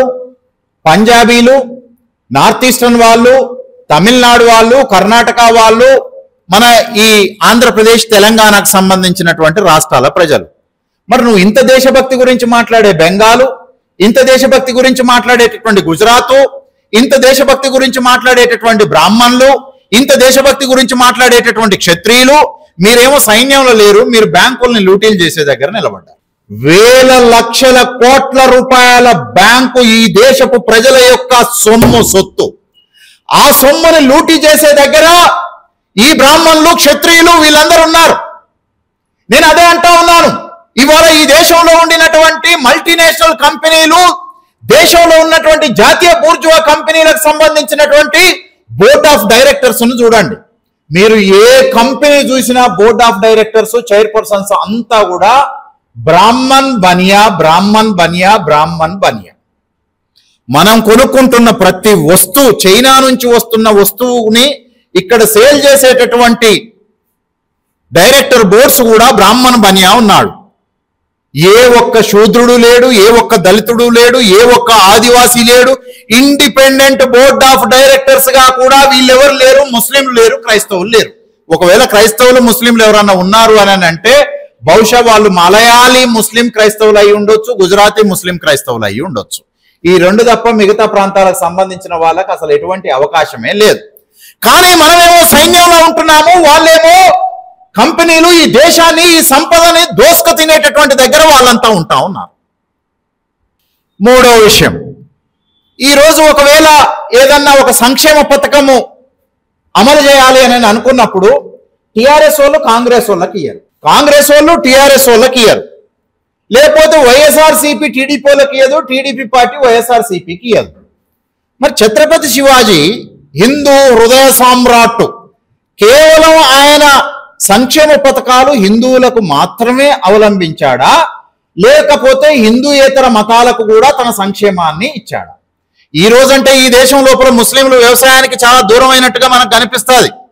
కానీ ఉత్తరప్రదేశ్ కానీ, లేకపోతే జమ్మూ అండ్ కాశ్మీర్ కానీ, ఇంకా మిగతా ప్రాంతాల లోపల ముస్లింలు చాలా పెద్ద ఎత్తున రైతులు. మీకు తెలుసో లేదు, జమ్మూ అండ్ కాశ్మీర్ లోపల మనము దేశంలో ఉన్న అన్ని వ్యవసాయక విప్లవాల గురించి మాట్లాడతాం.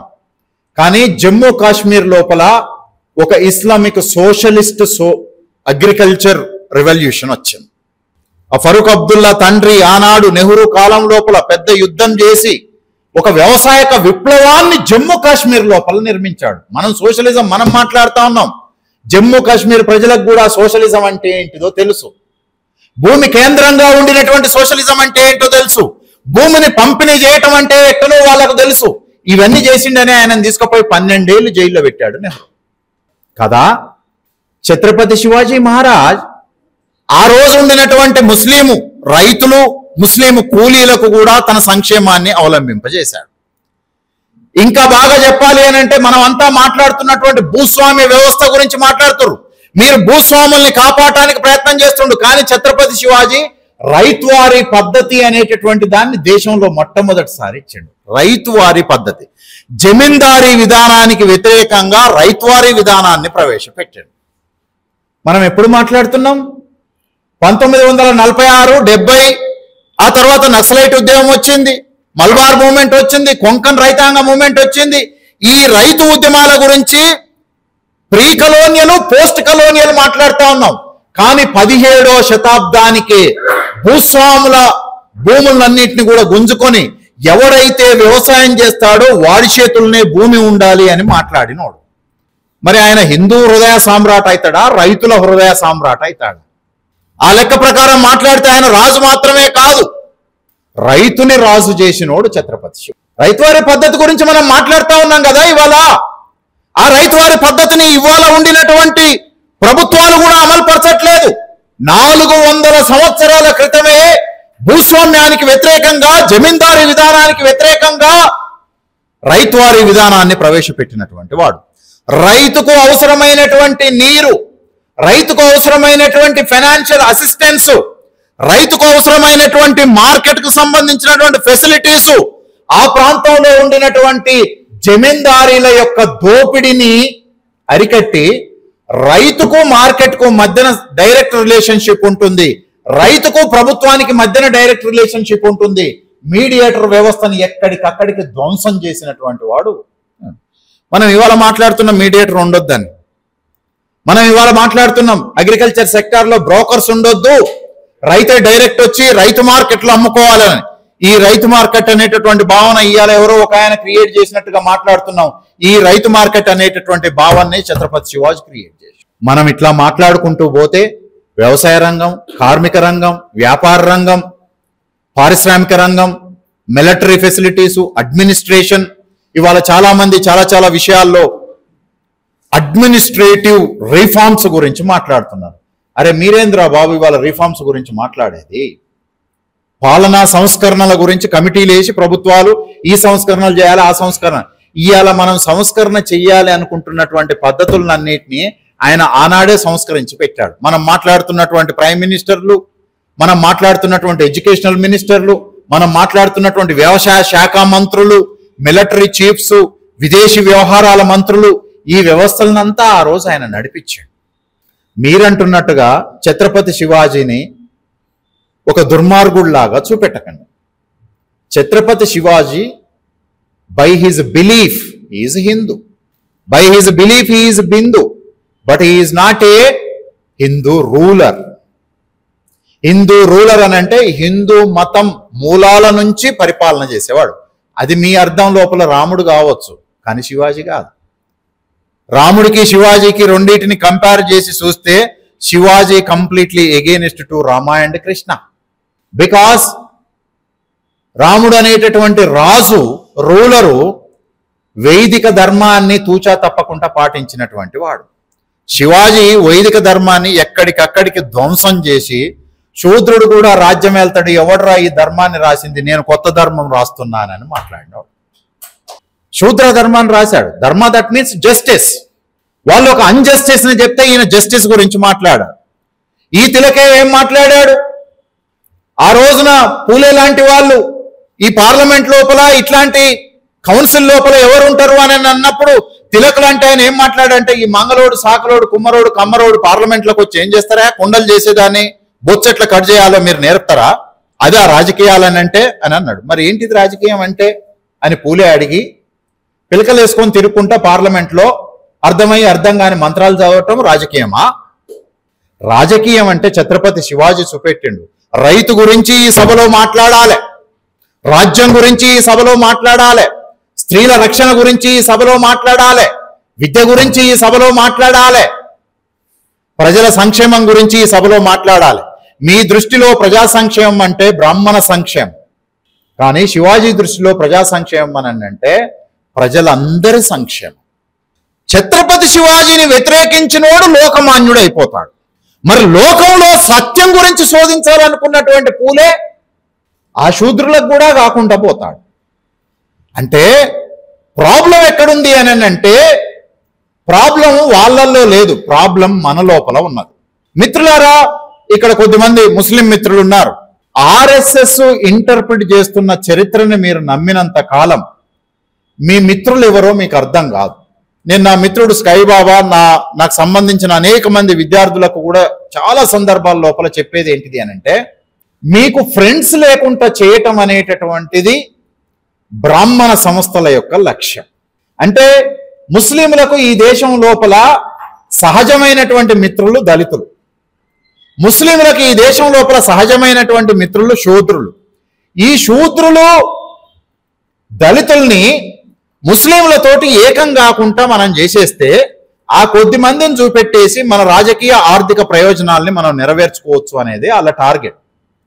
అయితే మీరేం చేస్తా ఉన్నారు అని అంటే, పూలే చెప్పిన శివాజీ గురించి వినట్లే, పన్సారే చెప్పిన శివాజీ గురించి వినట్లే, రాంపున్యాని చెప్పిన శివాజీ గురించి వినట్లే, అంబేద్కర్ చెప్పిన శివాజీ గురించి వినట్లే, ఇంకా ఇంకా రకరకాలైనటువంటి హిస్టోరియన్స్ చెప్పినటువంటి శివాజీ గురించి వినట్లే.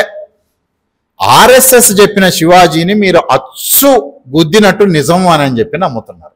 So there is a problem.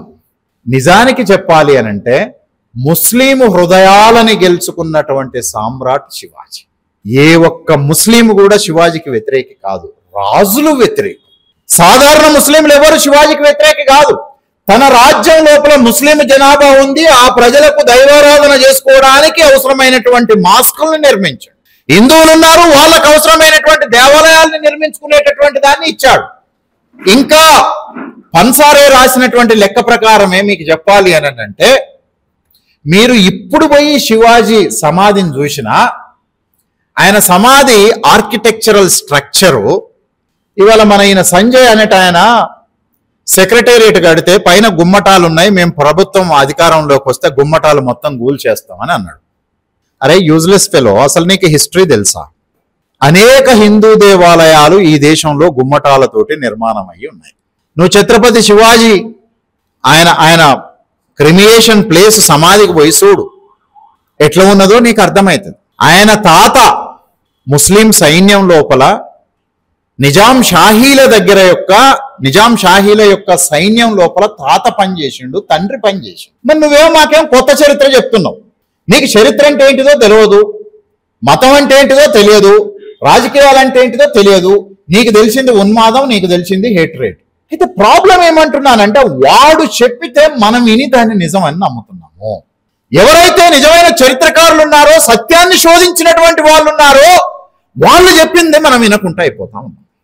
Shivaji తాత తండ్రి ఇద్దరు ముస్లిం రాజ్యం సైన్యాల లోపల వాళ్ళు ఒక ప్రాంతానికి సంబంధించినటువంటి చీఫ్స్. తాత సమాధిని కూడా మీరు పరిశీలిస్తే ఇస్లామిక్ ట్రెడిషన్ లోపల స్ట్రక్చర్, ఆర్కిటెక్చరల్ స్ట్రక్చర్ ఎట్లా ఉంటుందో ఆ స్ట్రక్చర్ ఉన్నది తాత సమాధి లోపల. ఇంత ఒరిజినల్ హిస్టరీ మన కళ్ళ ముందల కనపడుతున్నా ముస్లింలు శివాజీని ద్వేషించేటట్టుగా, దళితులు శివాజీని ద్వేషించేటట్టుగా, కమ్యూనిస్టులు శివాజీని ద్వేషించేటట్టుగా. సరే కమ్యూనిస్టులు ద్వేషించారనంటే వాళ్ళ పైన ఏకత్వం అంతా బ్రాహ్మడు పుస్తకం రాస్తాడు, హిస్టారికల్ డైలెక్టికల్ మెటీరియలిజం అని రాస్తాడు. అదేంటిదో మనకు ఎప్పటికీ అర్థం కాదు. బ్రహ్మ పదార్థం ఎట్లా మనకు అర్థం కాదో ఈ డైలెక్టికల్ మెటీరియలిజం కూడా మనకు ఎప్పటికీ అర్థం కాదు. మార్క్స్ చచ్చినా అర్థం కాదు, ఈ దేశంలో వేల మంది సిద్ధాంతకారులు చచ్చిపోయినా మనకు అర్థం కాదు. డైలెక్టికల్ మెటీరియలిజం అని అంటే ఆ మెటీరియలిజాన్ని ఆయా దేశ కాలమాన పరిస్థితులకు అన్వయించి చరిత్రని అధ్యయనం చేయటమే హిస్టారికల్ మెటీరియలిజం. ఆ విషయాన్ని కార్మిక వర్గ నాయకత్వాన్ని మొత్తం కూడా నాశనం చేయటానికి ఇందిరాగాంధీ ఠాకరేని సృష్టిస్తే ఠాకరే కార్మిక సంఘాలని మొత్తం కూడా ధ్వంసం చేసుకుంటూ పోయాడు. మీరందరూ కమ్యూనిస్ట్ అని భావించేటటువంటి ఒక ప్రొఫెసర్ ఇప్పుడు నేను 10 ఏళ్ల క్రితం చెప్పిన, ఆయన కమ్యూనిస్ట్ ప్రొఫెసర్ కాదా బాబు, ఆయన సాఫ్రాన్ ప్రొఫెసరు, మీరు జర అర్థం చేసుకోరు అని అంటే మీరు ఎవ్వరు అర్థం చేసుకోరు. అయితే ఇవాళ ఆయన is the biggest protector of the Brahminical culture. మీరందరూ ఆయన చాలా గౌరవిస్తారు. ఆయనకు బాధ, ఆయన ఏమీ రాయలేదు. నేనేమంటున్నానంటే మన లోపలనే వాళ్ళు ఉండి మనల్ని భ్రమింపజేసే వర్గం ఒకటి ఉంటుంది, మన బయట శత్రువులుగా ఉండి మన చరిత్రను తప్పుగా చెప్పేటటువంటి వర్గం ఒకటి ఉంటుంది.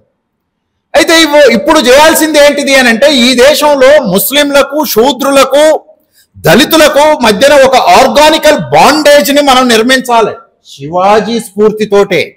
Shivaji is not anti Muslim, Shivaji is not anti Shudra, by birth is Shudra. He abolished caste disparities. Mauryan empire వచ్చిన తర్వాత ఈ దేశంలో మొట్టమొదటిసారి కులము, వర్ణము అనేటటువంటి దాన్ని నిషేధించి, ఆ తర్వాత మనకు 16th 17th సెంచరీ తర్వాత శివాజీ కులము పేరు మీద జరిగేటటువంటి వివక్ష, అంటరానితనాన్ని ఎందుకు అనంటే he is the first victim as a king. ఆయన మొదటి బాధితుడు. ఏం బాధితుడు? పట్టాభిషేకం జరుగుతున్నది. పట్టాభిషేకం చేయడానికి దేవుణ్ణి నమ్ముతున్నాడు కాబట్టి పూజ చేసేటోడు కావాలి. మనకెవరికి మంత్రాలు చదవటం రాదు, మంత్రాలు చదవటానికి ఒక బ్రాహ్మడు కావాలి. ఈ పీశ్వ బ్రాహ్మణులంతా కూడా ఏమన్నారు అని అంటే శూద్రుడు రాజ్యం ఏలటానికి వీలే. అయితే ఇంకొక ముచ్చట మీరు అర్థం చేసుకోవాల్సింది, ఈ బ్రాహ్మణులంతా కూడా ఔరంగజేబు ఇతర ముస్లిం రాజులకు సపోర్ట్, శివాజీకి వ్యతిరేక. ఈ బ్రాహ్మణులంతా కూడా ప్రధానమంత్రులుగా, మంత్రులుగా ముస్లిం రాజ్యాల లోపల ఉన్నారు. నేను ఇందాక చెప్పింది అదే, ముస్లిం రాజులు నడిపినటువంటి రాజ్యాల లోపల బ్రాహ్మణులు ఉన్నారు, శివాజీ నడిపినటువంటి రాజ్యం లోపల ముస్లింలు ఉన్నారు. Tell me who is the religious king? మనమందరం బాధితులం ఏకమైతే వాడి స్వప్నం, వాడి కలలు, వాడి రాజ్యం ఎక్కడికక్కడ పేకమేడల్లోగా విధ్వంసం అయిపోతాయి. కాబట్టి మనని కలవకుండా ఉంచడం కొరకు చరిత్రని వాడు తప్పుడుగా ఇంటర్ప్రిట్ చేసుకుంటూ పోతుంది. దీన్ని కాన్షియస్నెస్ అని అంటారు. కాన్షియస్నెస్ మనకు కావాలి. ఏం కాన్షియస్నెస్ కావాలి? నీ చరిత్రకారులు చెప్పినటువంటి చరిత్రని ఆలోచించేటటువంటి కాన్షియస్నెస్ కావాలి. అందుకనే గత 10-15 సంవత్సరాల నుంచి నేను ఒకటే చెప్తున్నా, మిత్రులారా, కమ్యూనిస్టులారా, ఛత్రపతి శివాజీ భూస్వామి కాదు, బ్రాహ్మణులాగా ప్రజల్ని దోపిడీ చేసినటువంటి మనిషి కాదు. మీరు మాట్లాడుతున్నటువంటి వ్యవసాయ విప్లవానికి సంబంధించినటువంటి అనేకమైనటువంటి పనులు చేసినటువంటి వాడు శివాజీ. రైతువారి పద్ధతిని ప్రవేశపెట్టిన వాడు. So that you have to adopt the Chhatrapati Shivaji as your icon to teach the proletariat communities. శూద్రులారా మీరు తప్పుడుగా అవగాహన చేసుకుంటున్నారు, దళితులారా మీరు తప్పుడుగా అవగాహన చేసుకుంటున్నారు, ముస్లింలు మీరు శివాజీని తప్పుగా అవగాహన చేసుకుంటున్నారు. శివాజీ మన శత్రువు కాదు. శివాజీ ఇంకా బాగా చెప్పాలంటే మన తాత, మన తండ్రి, మన ఆత్మ. ఇది హిందూ ఆత్మ కాదు. ఈ దేశం లోపల దోపిడీ పీడనకు గురి అవుతున్నటువంటి కోటాను కోట్ల ప్రజల హృదయాలని గెలుచుకున్నటువంటి సామ్రాట్, ముస్లిం హృదయాలని గెలుచుకున్న సామ్రాట్. అసలు మొత్తం భారతదేశ చరిత్ర లోపల ముస్లింల హృదయాల్ని గెలుచుకున్న మనిషి ఎవరన్నా ఉన్నారు అని అంటే ఆ ఒక్క Chhatrapati Shivaji. There was no person, no one is there as like him. But why we misunderstanding. పటాభిషేకం గురించి అంటే మనం లాస్ట్ టైము చాలా సందర్భాల లోపల మాట్లాడాం. పటాభిషేకం జరగాలి, రాజుగా జరిగింది కాబట్టి పటాభిషేకం జరగాలి. పటాభిషేకం జరగాలని అంటే ఇప్పుడు చీఫ్ మినిస్టర్ పటాభిషేకం అయితేనేమో గవర్నర్ వస్తాడు, దానికి ఒక కాన్స్టిట్యూషన్ ఉన్నది.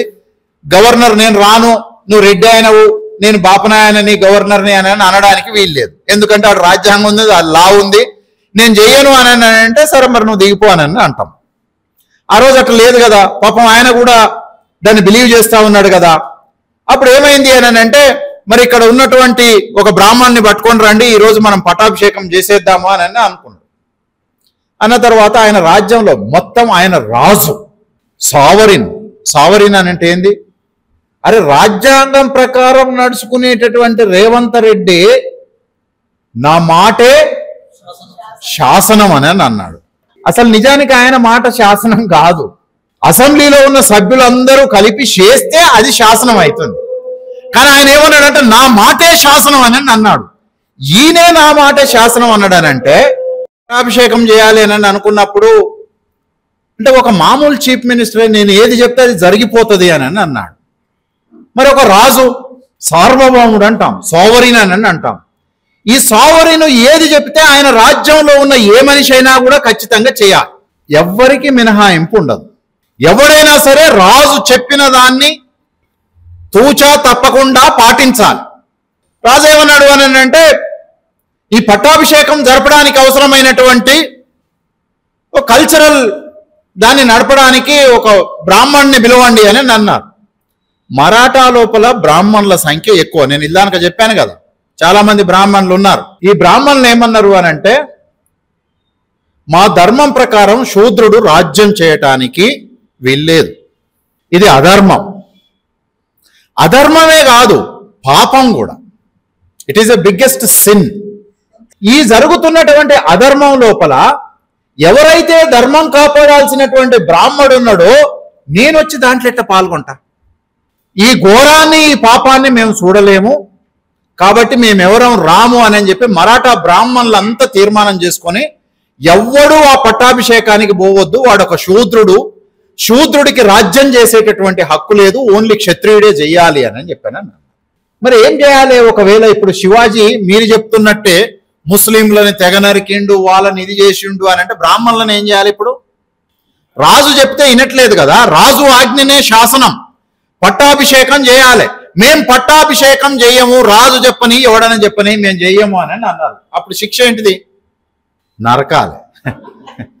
అంటే రాజు లెక్క ప్రకారం రాజు శాసనంని ఎవడైతే ధిక్కరిస్తాడో వాడికి మరణదండన వేయొచ్చు, చివరికి కనీసం ఒక లైఫ్ అన్నా వేయొచ్చు.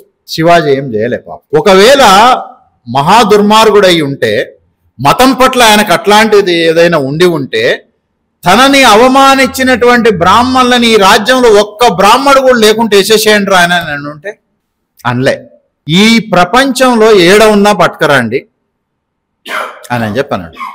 మీరు సామరస్యత, టాలరెన్స్ అన్నారు చూడు, ఆ టాలరెన్స్ ఉన్నోడు ఛత్రపతి శివాజీ. అప్పుడు దేశం అంతా వెతికి వెతికి వెతికి ఒక బెంగాలీ బ్రాహ్మణ్ణి పట్టుకొని వచ్చారు.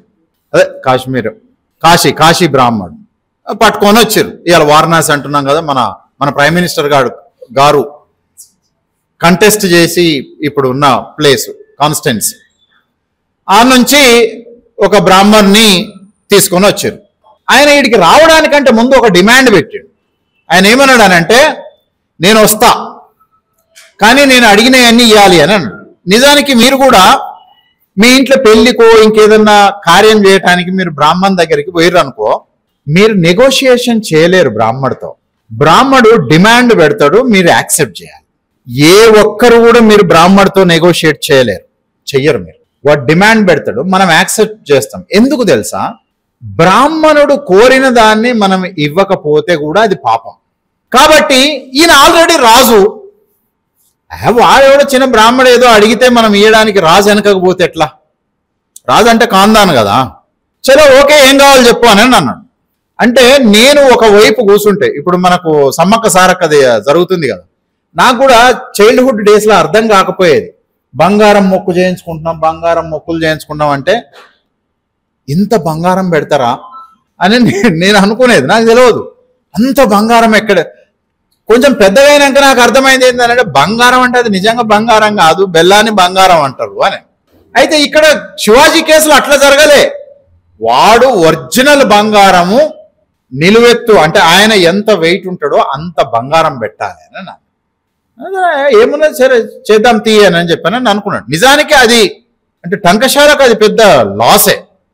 అన్ఎక్స్పెక్టెడ్ ఏమంటారు ఖర్చులు.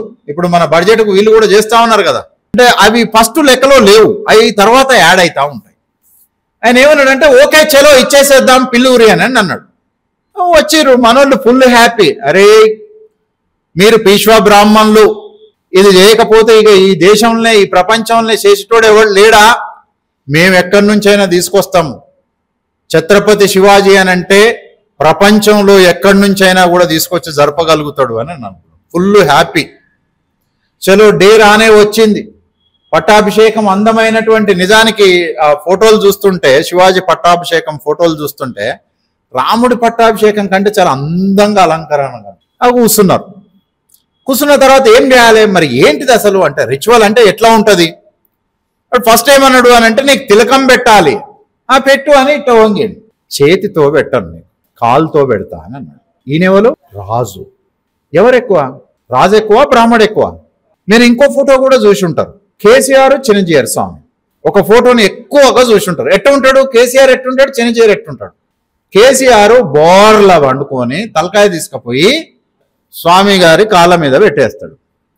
అయితే దరిద్రమైంది అని అంటే, ఈ మధ్య నేను ఇల్లానికి చెప్పిన ఒక ప్రొఫెసర్ కూడా ఇంటర్వ్యూ చేసిండు. ఆయన కేసిన కుర్చీ చాలా అందంగా, విశాలంగా, కంఫర్టబుల్గా ఉన్నది. ఈ ప్రొఫెసర్ గారు కూర్చున్న కుర్చీ కనీసం ఇట్లా పెట్టుకోవడానికి రెస్ట్, హ్యాండ్ రెస్ట్ లేకపోగా సీటింగ్ కూడా ఎంత, అసలు వీడు నిజంగానే ప్రొఫెసరా, వీడు చదువుకున్నాడా లేదా అనే నాకు సిగ్గైతుంది ఆ సీన్ని చూస్తుంటే. చాలా బిడియంగా, వినయంగా, భయంగా, మన ముందు పెద్ద వ్యక్తుల ముందు మనం ఏదైనా పెద్ద వ్యక్తి దగ్గరికి పోయినప్పుడు మనం ఎట్లా కూర్చుంటాం, ఇట్లా కూర్చోం. రామ్ గోపాల్ వర్మ ఎవరి కాడ కూర్చున్నాడు కాలు మీద కాలేసుకొని కూర్చుంటాడు. వాడు ఎవడి ముందలైనా కూర్చొని. ఈ ఏబిఎన్ ఆంధ్రజ్యోతి ఆయన పేరు రాధాకృష్ణ, ఆయన ఏంది ఇట్లా కాలేస్తావు అని అంటే, నాకు ఏడ కంఫర్ట్ ఉంటే నేను అట్ట కూర్చుంటా, నువ్వెవరు అడగడానికి అని అన్నాను కదా. అయితే ఇట్లా బెండ్ చేసిండు, ఆయన పెడతాడు అని చెప్పి. ఈజ్ అ సావరిన్, సార్వభౌముడు. ఒక సామాన్య పూజారి ముందు స్పైన్ని బెండ్ చేసి, అదే జైభీమ్ మూవీలో ఓ పిల్ల, ఈయన పెద్ద అడ్వకేటు, హ్యూమన్ రైట్స్ యాక్టివిస్టు, కూర్చోడానికి బిడియంగా ఉన్నది అన్న తర్వాత ఈ కూర్చునే దాని మీద ఈ మధ్య చాలా సినిమాలలో వచ్చినాయి.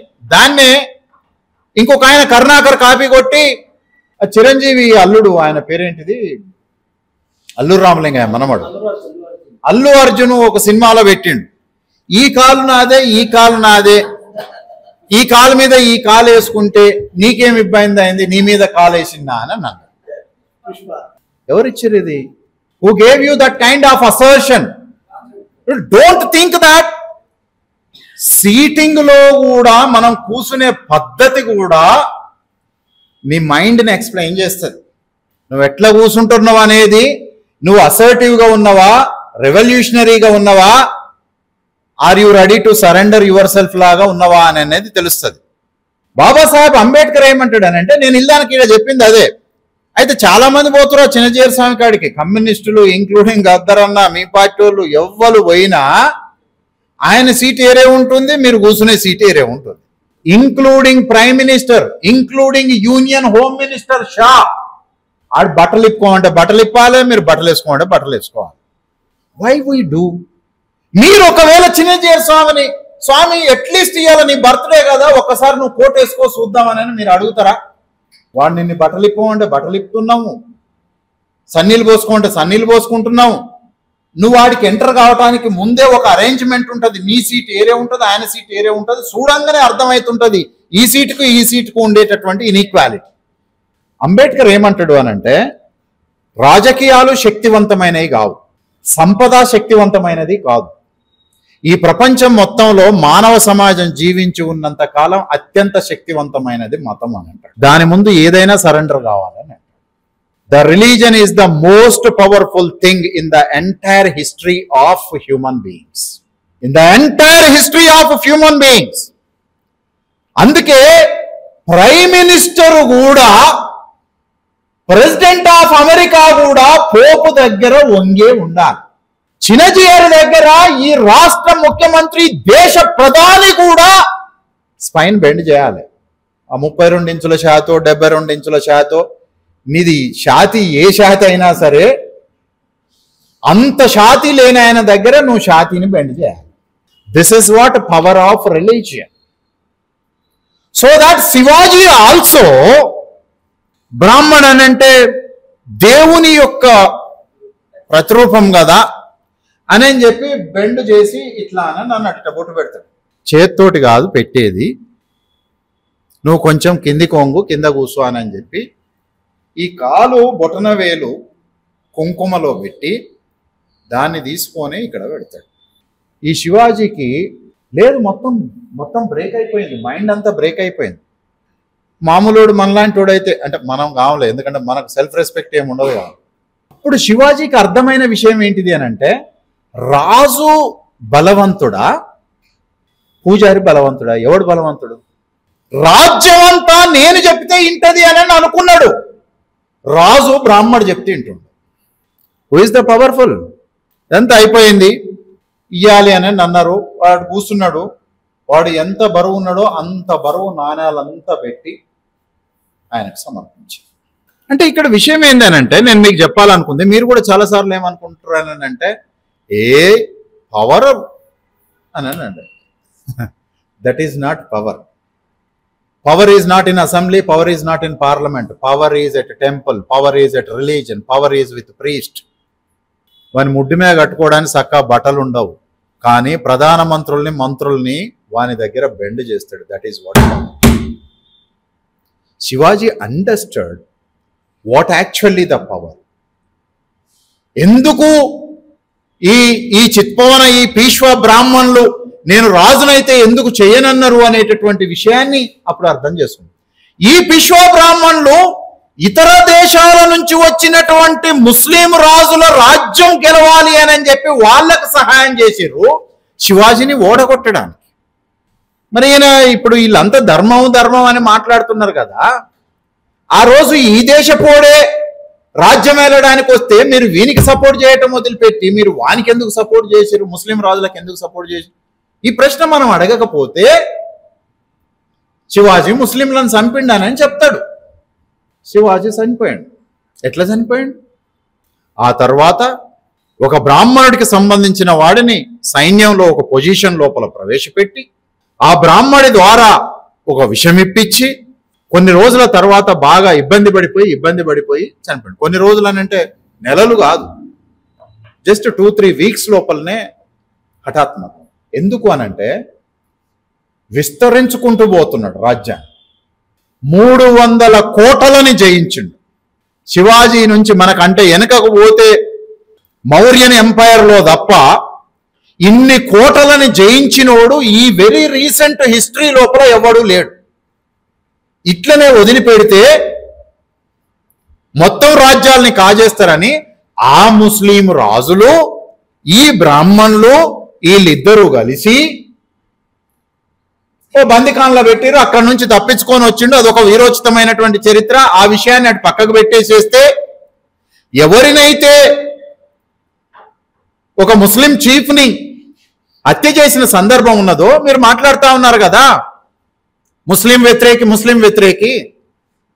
ఆగాఖాన్ చంపిన తర్వాత ఆయన ఫునరల్ రిచువల్స్ని ఎట్లా చేస్తాడు అని అంటే, ఒక్క ఇస్లామిక్ రిలీజన్ సాంప్రదాయం ప్రకారం శత్రువే, రాజకీయంగా శత్రువే, కానీ మరణించిన శరీరానికి కూడా, శవానికి కూడా ఒక గౌరవం ఉంటుంది, ఒక రెస్పెక్ట్ ఉంటుంది. ఇస్లామిక సాంప్రదాయం ప్రకారం సంపూర్ణంగా ఎట్లా చేయాలనో ఆ కార్యక్రమాల్ని మొత్తం తను దగ్గరగా ఉండి చేపించు. ఓకే, చనిపోయిండు, చంపేసిర్రు, చనిపోయిండు అనడం కంటే కూడా చంపేసిర్రు. చంపేసిన తర్వాత ఆయన కొడుకు శంభాజీ తిరిగి అధికారంలోకి వచ్చాడు. వాళ్ళు ఏమనుకున్నారనంటే ఈడు పోరాడు, ఈడేం చేయలేదు. ఎప్పుడు చనిపోయిండు శివాజీ? 52 ఏళ్ల వయసులో చచ్చిపోయాడు. నిజానికి 52 ఇయర్స్ అని అంటే వెరీ వెరీ లెస్ ఏజ్, అతి తక్కువ సమయంలోనే 24 సంవత్సరాలు రాజ్యం ఏలిండు. అంటే ఆల్మోస్ట్ యంగ్ ఏజ్లో, ఇప్పుడు పార్లమెంట్ మెంబర్గా పోటీ చేయడానికి ఎలిజిబిలిటీ ఏది ఉంటుందో ఆ టైంలోనే పవర్లకు వచ్చేసిండు. తన తండ్రి రాజు కాదు, తన తాత రాజు కాడు, స్వశక్తితోటి యుద్ధం చేసి సామ్రాజ్యవాదులని గడగడలాడించి తుదముట్టించి రాజ్యాన్ని చేతుల్లోకి తీసుకున్నటువంటి వాడు. కొడుకు శంభాజీకి పవర్ వచ్చిన తర్వాత, తండ్రి మరణం తర్వాత ఒకానొక రోజున శంభాజీ సైన్యం లోపల, ఇదే మనోళ్ళు చేసే పొరపాటు, ముస్లిము ఒక బ్రాహ్మణ్ణి మిలిటరీ చీఫ్గా పెట్టుకున్నాడు. ఆ మిలిటరీ చీఫ్ ఒకరోజు కాన్స్పిరసీ చేసి శంభాజీ తలని నరికేసారు. దాన్ని ముస్లింలు రాజులు నరికారు అని చెప్పి ప్రచారం చేసి ఆ తలని తీసుకుపోయి పబ్లిక్ వచ్చి పోయేటటువంటి ఒక చౌరస్తా లోపల ఈ తలని వారం రోజులు వేలాడదీసి, దేనికి ఇది సంకేతం? నీ అయ్యా శూద్రుడు రాజ్యం ఏలితే తుదముట్టింది. అరే బాణం వేసినోని ఏళ్ళు తీసుకున్నారు, తపస్సు చేసినోని నరికిసి పడేసిర్రు, శంభూకుణ్ణి. రాజ్యం తీసుకుంటే ఊకుంటారా? శంభాజీ తలని నరికి వారం రోజుల పాటు ఆ వీధిలో ఏలాడదీసి ఇండైరెక్ట్ గా పంపించినటువంటి సమాచారం ఏంటిది అని అంటే, శూద్రుడు ధర్మానికి విరుద్ధంగా పోయిండు కాబట్టి హత్యకు గురయ్యిండు అని చెప్పి. ఇంకెవడన్నా సాహసం చేస్తాడా? మరి ఈ బ్రాహ్మణులు ఆ రోజు ఇయ్యాల ఇంతగానం మీరు జయంతి ఉత్సవాలు అని చెప్పి దేశమంతా ఆగమాగం చేస్తున్నారు కదా, ఆ రోజు బ్రాహ్మణులు మీరు కనీసం పట్టాభిషేకం ఎందుకు చేయలేదు? మహాత్మా జ్యోతిరావు పూలే వచ్చేంత వరకు నీ తిలక్ ఎందుకు శివాజీ గురించి మాట్లాడలేదు? నీ సావర్కర్ ఎందుకు మాట్లాడలేదు? 1970ల తర్వాత మీరు శివాజీ గురించి మాట్లాడతారు. పూలే శివాజీని తీసుకొస్తే మీరు వినాయకుడిని పట్టుకొచ్చారు. పూలే చేసింది ఆగిపోయింది, 70ల తర్వాత ఆగేటట్టు లేదు. దేశం లోపల శూద్ర communities, rich peasant communities political గా పవర్లోకి వస్తా ఉన్నారు. దీన్ని ఆపాలి అని అనుకుంటే ఖచ్చితంగా మనము శూద్ర సింబల్స్ ని మిస్ఇంటర్ప్రిట్ చేయాలి అని అనుకున్నారు. మీరు చూడండి, 64 కర్పూర్ ఠాకూర్ నుంచి Tamil Nadu Shudra came to the power, Kamaraj, and then after ఇంకా అంతకంటే ముందే జస్టిస్ పార్టీ, ఇక్కడ తెలుగుదేశం, ఉత్తరప్రదేశ్ లో చరణ్ సింగ్, అక్కడ పోతే ఇట్లా దేశం అంతా ఎక్కడికక్కడ శూద్రులంతా కూడా రాజకీయాల లోపల ఎమర్జ్ అవుతూ వస్తున్నారు. దాన్ని అడ్డుకోవాలి అని అంటే ఒక కొత్త వ్యూహాన్ని రచించరు. ఈ శూద్రులు, ముస్లింలు, దళితులు కలవద్దు, వాళ్ళు కలవడం ద్వారా ఈ దేశం లోపల బ్రాహ్మణ రాజ్యం ధ్వంసం అయిపోతుంది అని బ్రాహ్మణులు అనుకొని బ్రాహ్మణత్వము అనే దానికి ఒక కొత్త పదాన్ని క్రియేట్ చేసిర్రు. దట్ ఈస్ వాట్ హిందుత్వ. అరే నువ్వు హిందూ అని మాట్లాడుతున్నావు కదా, నీ చిన్నజీయర్ స్వామి ఒప్పుకోట్లే హిందూ అని అంటే, దుర్మార్గుడు, దుష్టుడు అని అర్థం హిందూ అని అంటే అంటున్నారు. హిందూ పదం ఎవరు ఇచ్చిర్రు అసలు నీకు? Mughal historians first time the word Hindu they used. మీకు తెలుసో లేదో, ఎంఐఎం పార్టీ చీఫ్ ఏమన్నా మీటింగ్ లో మాట్లాడేటప్పుడు, మీటింగ్ ఎండ్ చేసేటప్పుడు జై హింద్ అంటాడు. ఒకవేళ హిందూ అనేది రిలీజనే అయితే ఆయన ఎందుకు జై హింద్ అంటాడు? ఆయనకేం అవసరం? ఎందుకంటాడు? హిందూని నువ్వు రిలీజన్ గా చూస్తున్నావు. They don't look Hindu as a religion. Hindu is a geographical identity of the people of this area. Hindu అనే పదాన్ని మొట్టమొదటిసారి మొఘల్ హిస్టోరియన్ అల్బెరూని అనేట ఆయన ఫస్ట్ టైం రాశాడు. ఆ అల్బెరూని అనే మొఘల్ హిస్టోరియన్ హిందూ వర్డ్ రాసిన తర్వాత మనం హిందూ వాడటం మొదలు పెట్టినాం. అంతకు ముందు అల్బెరూని కంటే ముందు హిందూ వర్డ్ నువ్వు ఎక్కడా కూడా చూపెట్టలేవు. It is not there in Veda, it is not there in Manusmriti, it is not there in Bhagavad Gita, it is not there in Ramayana, it is not there in any Smritis, any Brahmanical scriptures. 14వ శతాబ్దానికంటే ముందు హిందూ పదం ఈ దేశం లోపల లేదు. మీ సావర్కరే చెప్తున్నాడు కదా ఎవడు హిందూ అనేది. నువ్వేంది హిందూ హిందూ హిందూ అనేది మాట్లాడుతూ ఉన్నారు. So that we should not misunderstand. Chhatrapati Shivaji Maharaj ఆయన రాజు కాదు, సామాన్యుల కోసం సంక్షేమము, సెక్యూరిటీ, గౌరవము, సెల్ఫ్ రెస్పెక్ట్ ఇచ్చినోడు. ఇలా మనం మాట్లాడుతున్నాడు కదా ఒక దళితుడిని చీఫ్ మినిస్టర్ చేయాలి అని. అరే ఒక శూద్రుడు రాజు అయిండే 500 సంవత్సరాల క్రితము. ఎవడో చేస్తే కాలే, స్వశక్తితోటి వచ్చిండు. వాడు కదా వీరుడంటే. నీ తండ్రి తాత తాత తాత వాని తాత రాజు అయినందుకు రాజు కాలే. తన శక్తి కొద్దీ వచ్చిండు, రాజ్యాన్ని విస్తరించిండు. ఆ విస్తరించేటటువంటి క్రమం లోపల బ్రాహ్మణ కుట్రల ద్వారా హత్యకు గురి చేయబడ్డాడు. ఆ తర్వాత ఆయన కొడుకు హత్యకు గురి చేయబడ్డాడు. ఆ రోజు నుంచి వాళ్ళు నేర్పింది ఏంటిది అని అంటే శూద్రుడు రాజ్యాధికారం చేపట్టొద్దు, ఇది ధర్మానికి విరుద్ధం అన్నారు. ఆ శంభాజీ హత్య తర్వాత ఆ మరాఠా రాజ్యాల్ని చేతిలోకి తీసుకున్నది పీష్వా బ్రాహ్మణ్. ఇలా మనకు హిస్టరీ అనే వర్డ్ రాయలేని ఆయన మనకు హిస్టరీ గురించి పాఠం చెప్తున్నాడు. వాళ్ళ పంచన ఈ ప్రొఫెసర్ ఒక ఆయన చేరిండు. ఈ దొంగనా కొడుకులంతా మన చరిత్ర చెప్పితే మన చరిత్రకారులు చెప్పినటువంటి సత్యాన్ని మనం మర్చిపోయి శత్రువు చెప్తున్న దాన్ని నువ్వు నమ్మినంత కాలం నీకు విముక్తి లేదు. శత్రువు చెప్పిన దాన్ని నమ్మినంత కాలము నీ ఫ్రెండ్ ఎవడో ఎనిమి ఎవడో నీకు తెలియదు. మనిద్దరం organical friends. I'm using the term organical friends అంటే సహజమైనటువంటి మిత్రులం మనం. ఈ సహజమైన మిత్రుల్ని సహజ శత్రువులుగా మలిచేటటువంటి ఒక వాదన వస్తుంది, దాన్ని మనం బిలీవ్ చేస్తున్నాం.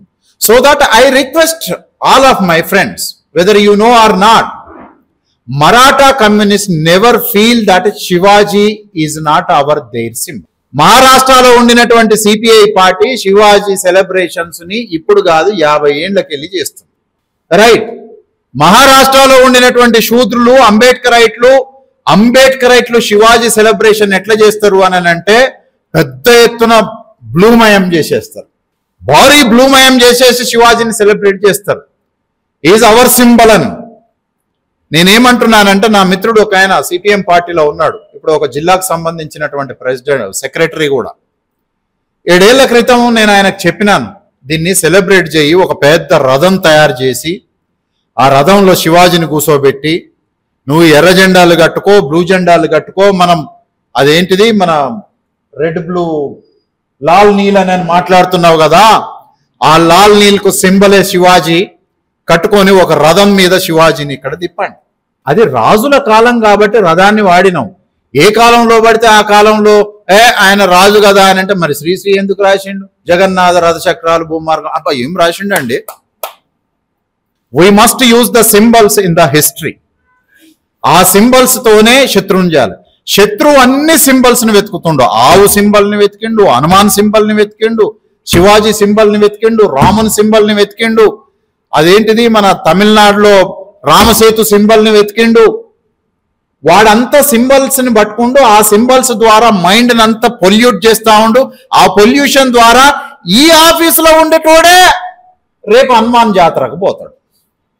ఇలా అంబేద్కర్ జయంతి చేసేటోడే వాడు అదే కాలనీ లోపల శ్రీరామనవమి చేస్తాడు. శివాజీ కూడా చేస్తాడు, కానీ పూలు ఏం చేయడు. We need to reinterpret. Muslim మిత్రులకు కూడా నా రిక్వెస్ట్, మీకు శివాజీ గురించి ప్రచారంలో ఉన్నదంతా కూడా పచ్చి అబద్ధం. మీరే 4 వీడియోలు చేయండి, మాట్లాడండి. ఛత్రపతి శివాజీ ముస్లిం హృదయాలను గెలుచుకున్న సామ్రాట్ టైటిల్ని పెట్టి చేయండి. ఆయన సైన్యంలో ఎట్లా ముస్లింలు ఉన్నారు, ఆయన అధికారులు ఎట్లా ముస్లింలు ఉన్నారు, ఆయన స్త్రీలను ఎట్లా గౌరవించేటటువంటి వాడు, ఈ మాసాలను మీరు మాట్లాడండి. మీ దాంట్లో రైతు సంఘం ఉన్నది, రైతులు మాట్లాడండి. శివాజీ ఎట్లాంటి ప్రెజెంట్ పాలసీస్ ని పట్టుకొచ్చిండో మీరు మాట్లాడండి. ఇంకొకరు మాట్లాడండి. ఇంత దుర్మార్గంగా రాజునే ఈయనపరిచినటువంటి బ్రాహ్మణ్ణి కూడా తలనరకకుండా సామరస్యాన్ని పాటించినోడు. Let us speak dominant caste communist. వచ్చే 19వ తారీఖు నాటికి ఈ రాష్ట్రంలో ఉన్నటువంటి వివిధ కమ్యూనిస్టులు మనలో ఉన్నటువంటి డిఫరెంట్ ఐడెంటిటీస్ నుంచి 10 కాదు 100 రీల్స్ 100 సమాచారాల్ని మనం ఇక్కడి నుంచి పంపొచ్చు. నేను 17 ఏళ్ల క్రితం శివాజీ గురించి మాట్లాడేటప్పుడు అన్ని ప్రశ్నలే. ఇవాళ చాలా ప్రాంతాల లోపల శివాజీని మనం చేద్దాం అని అంటున్నారు. ఎస్పెషల్లీ 3-4 ఇయర్స్ నుంచి శివాజీని వాళ్ళు అప్పటి వరకు కాషాయంతో చూపిస్తే శివాజీని ఇప్పుడు బ్లూ తోటి చూపించటం మొదలైంది. చలో మీరు కూడా చూపెట్టండి. తప్పుడు చరిత్రనే మనం తప్పు అని చెప్పాలి. నీ స్నేహితుడు కదా, నిన్ను రక్షించినోడు కదా, నువ్వు ఆ దాంట్లో భాగమైనోడివి కదా. వాడు అబద్ధాన్ని సత్యంగా ప్రచారం చేస్తున్నాడు. సత్యం నీకు తెలుసు, కానీ నీ నోట్ల నీ మనసులనే పెట్టుకొని కుమిలిపోయి బతుకుతున్నావు. నీ పక్కన ఉన్న కార్యకర్తకు కూడా చెప్పవైతే సత్యం.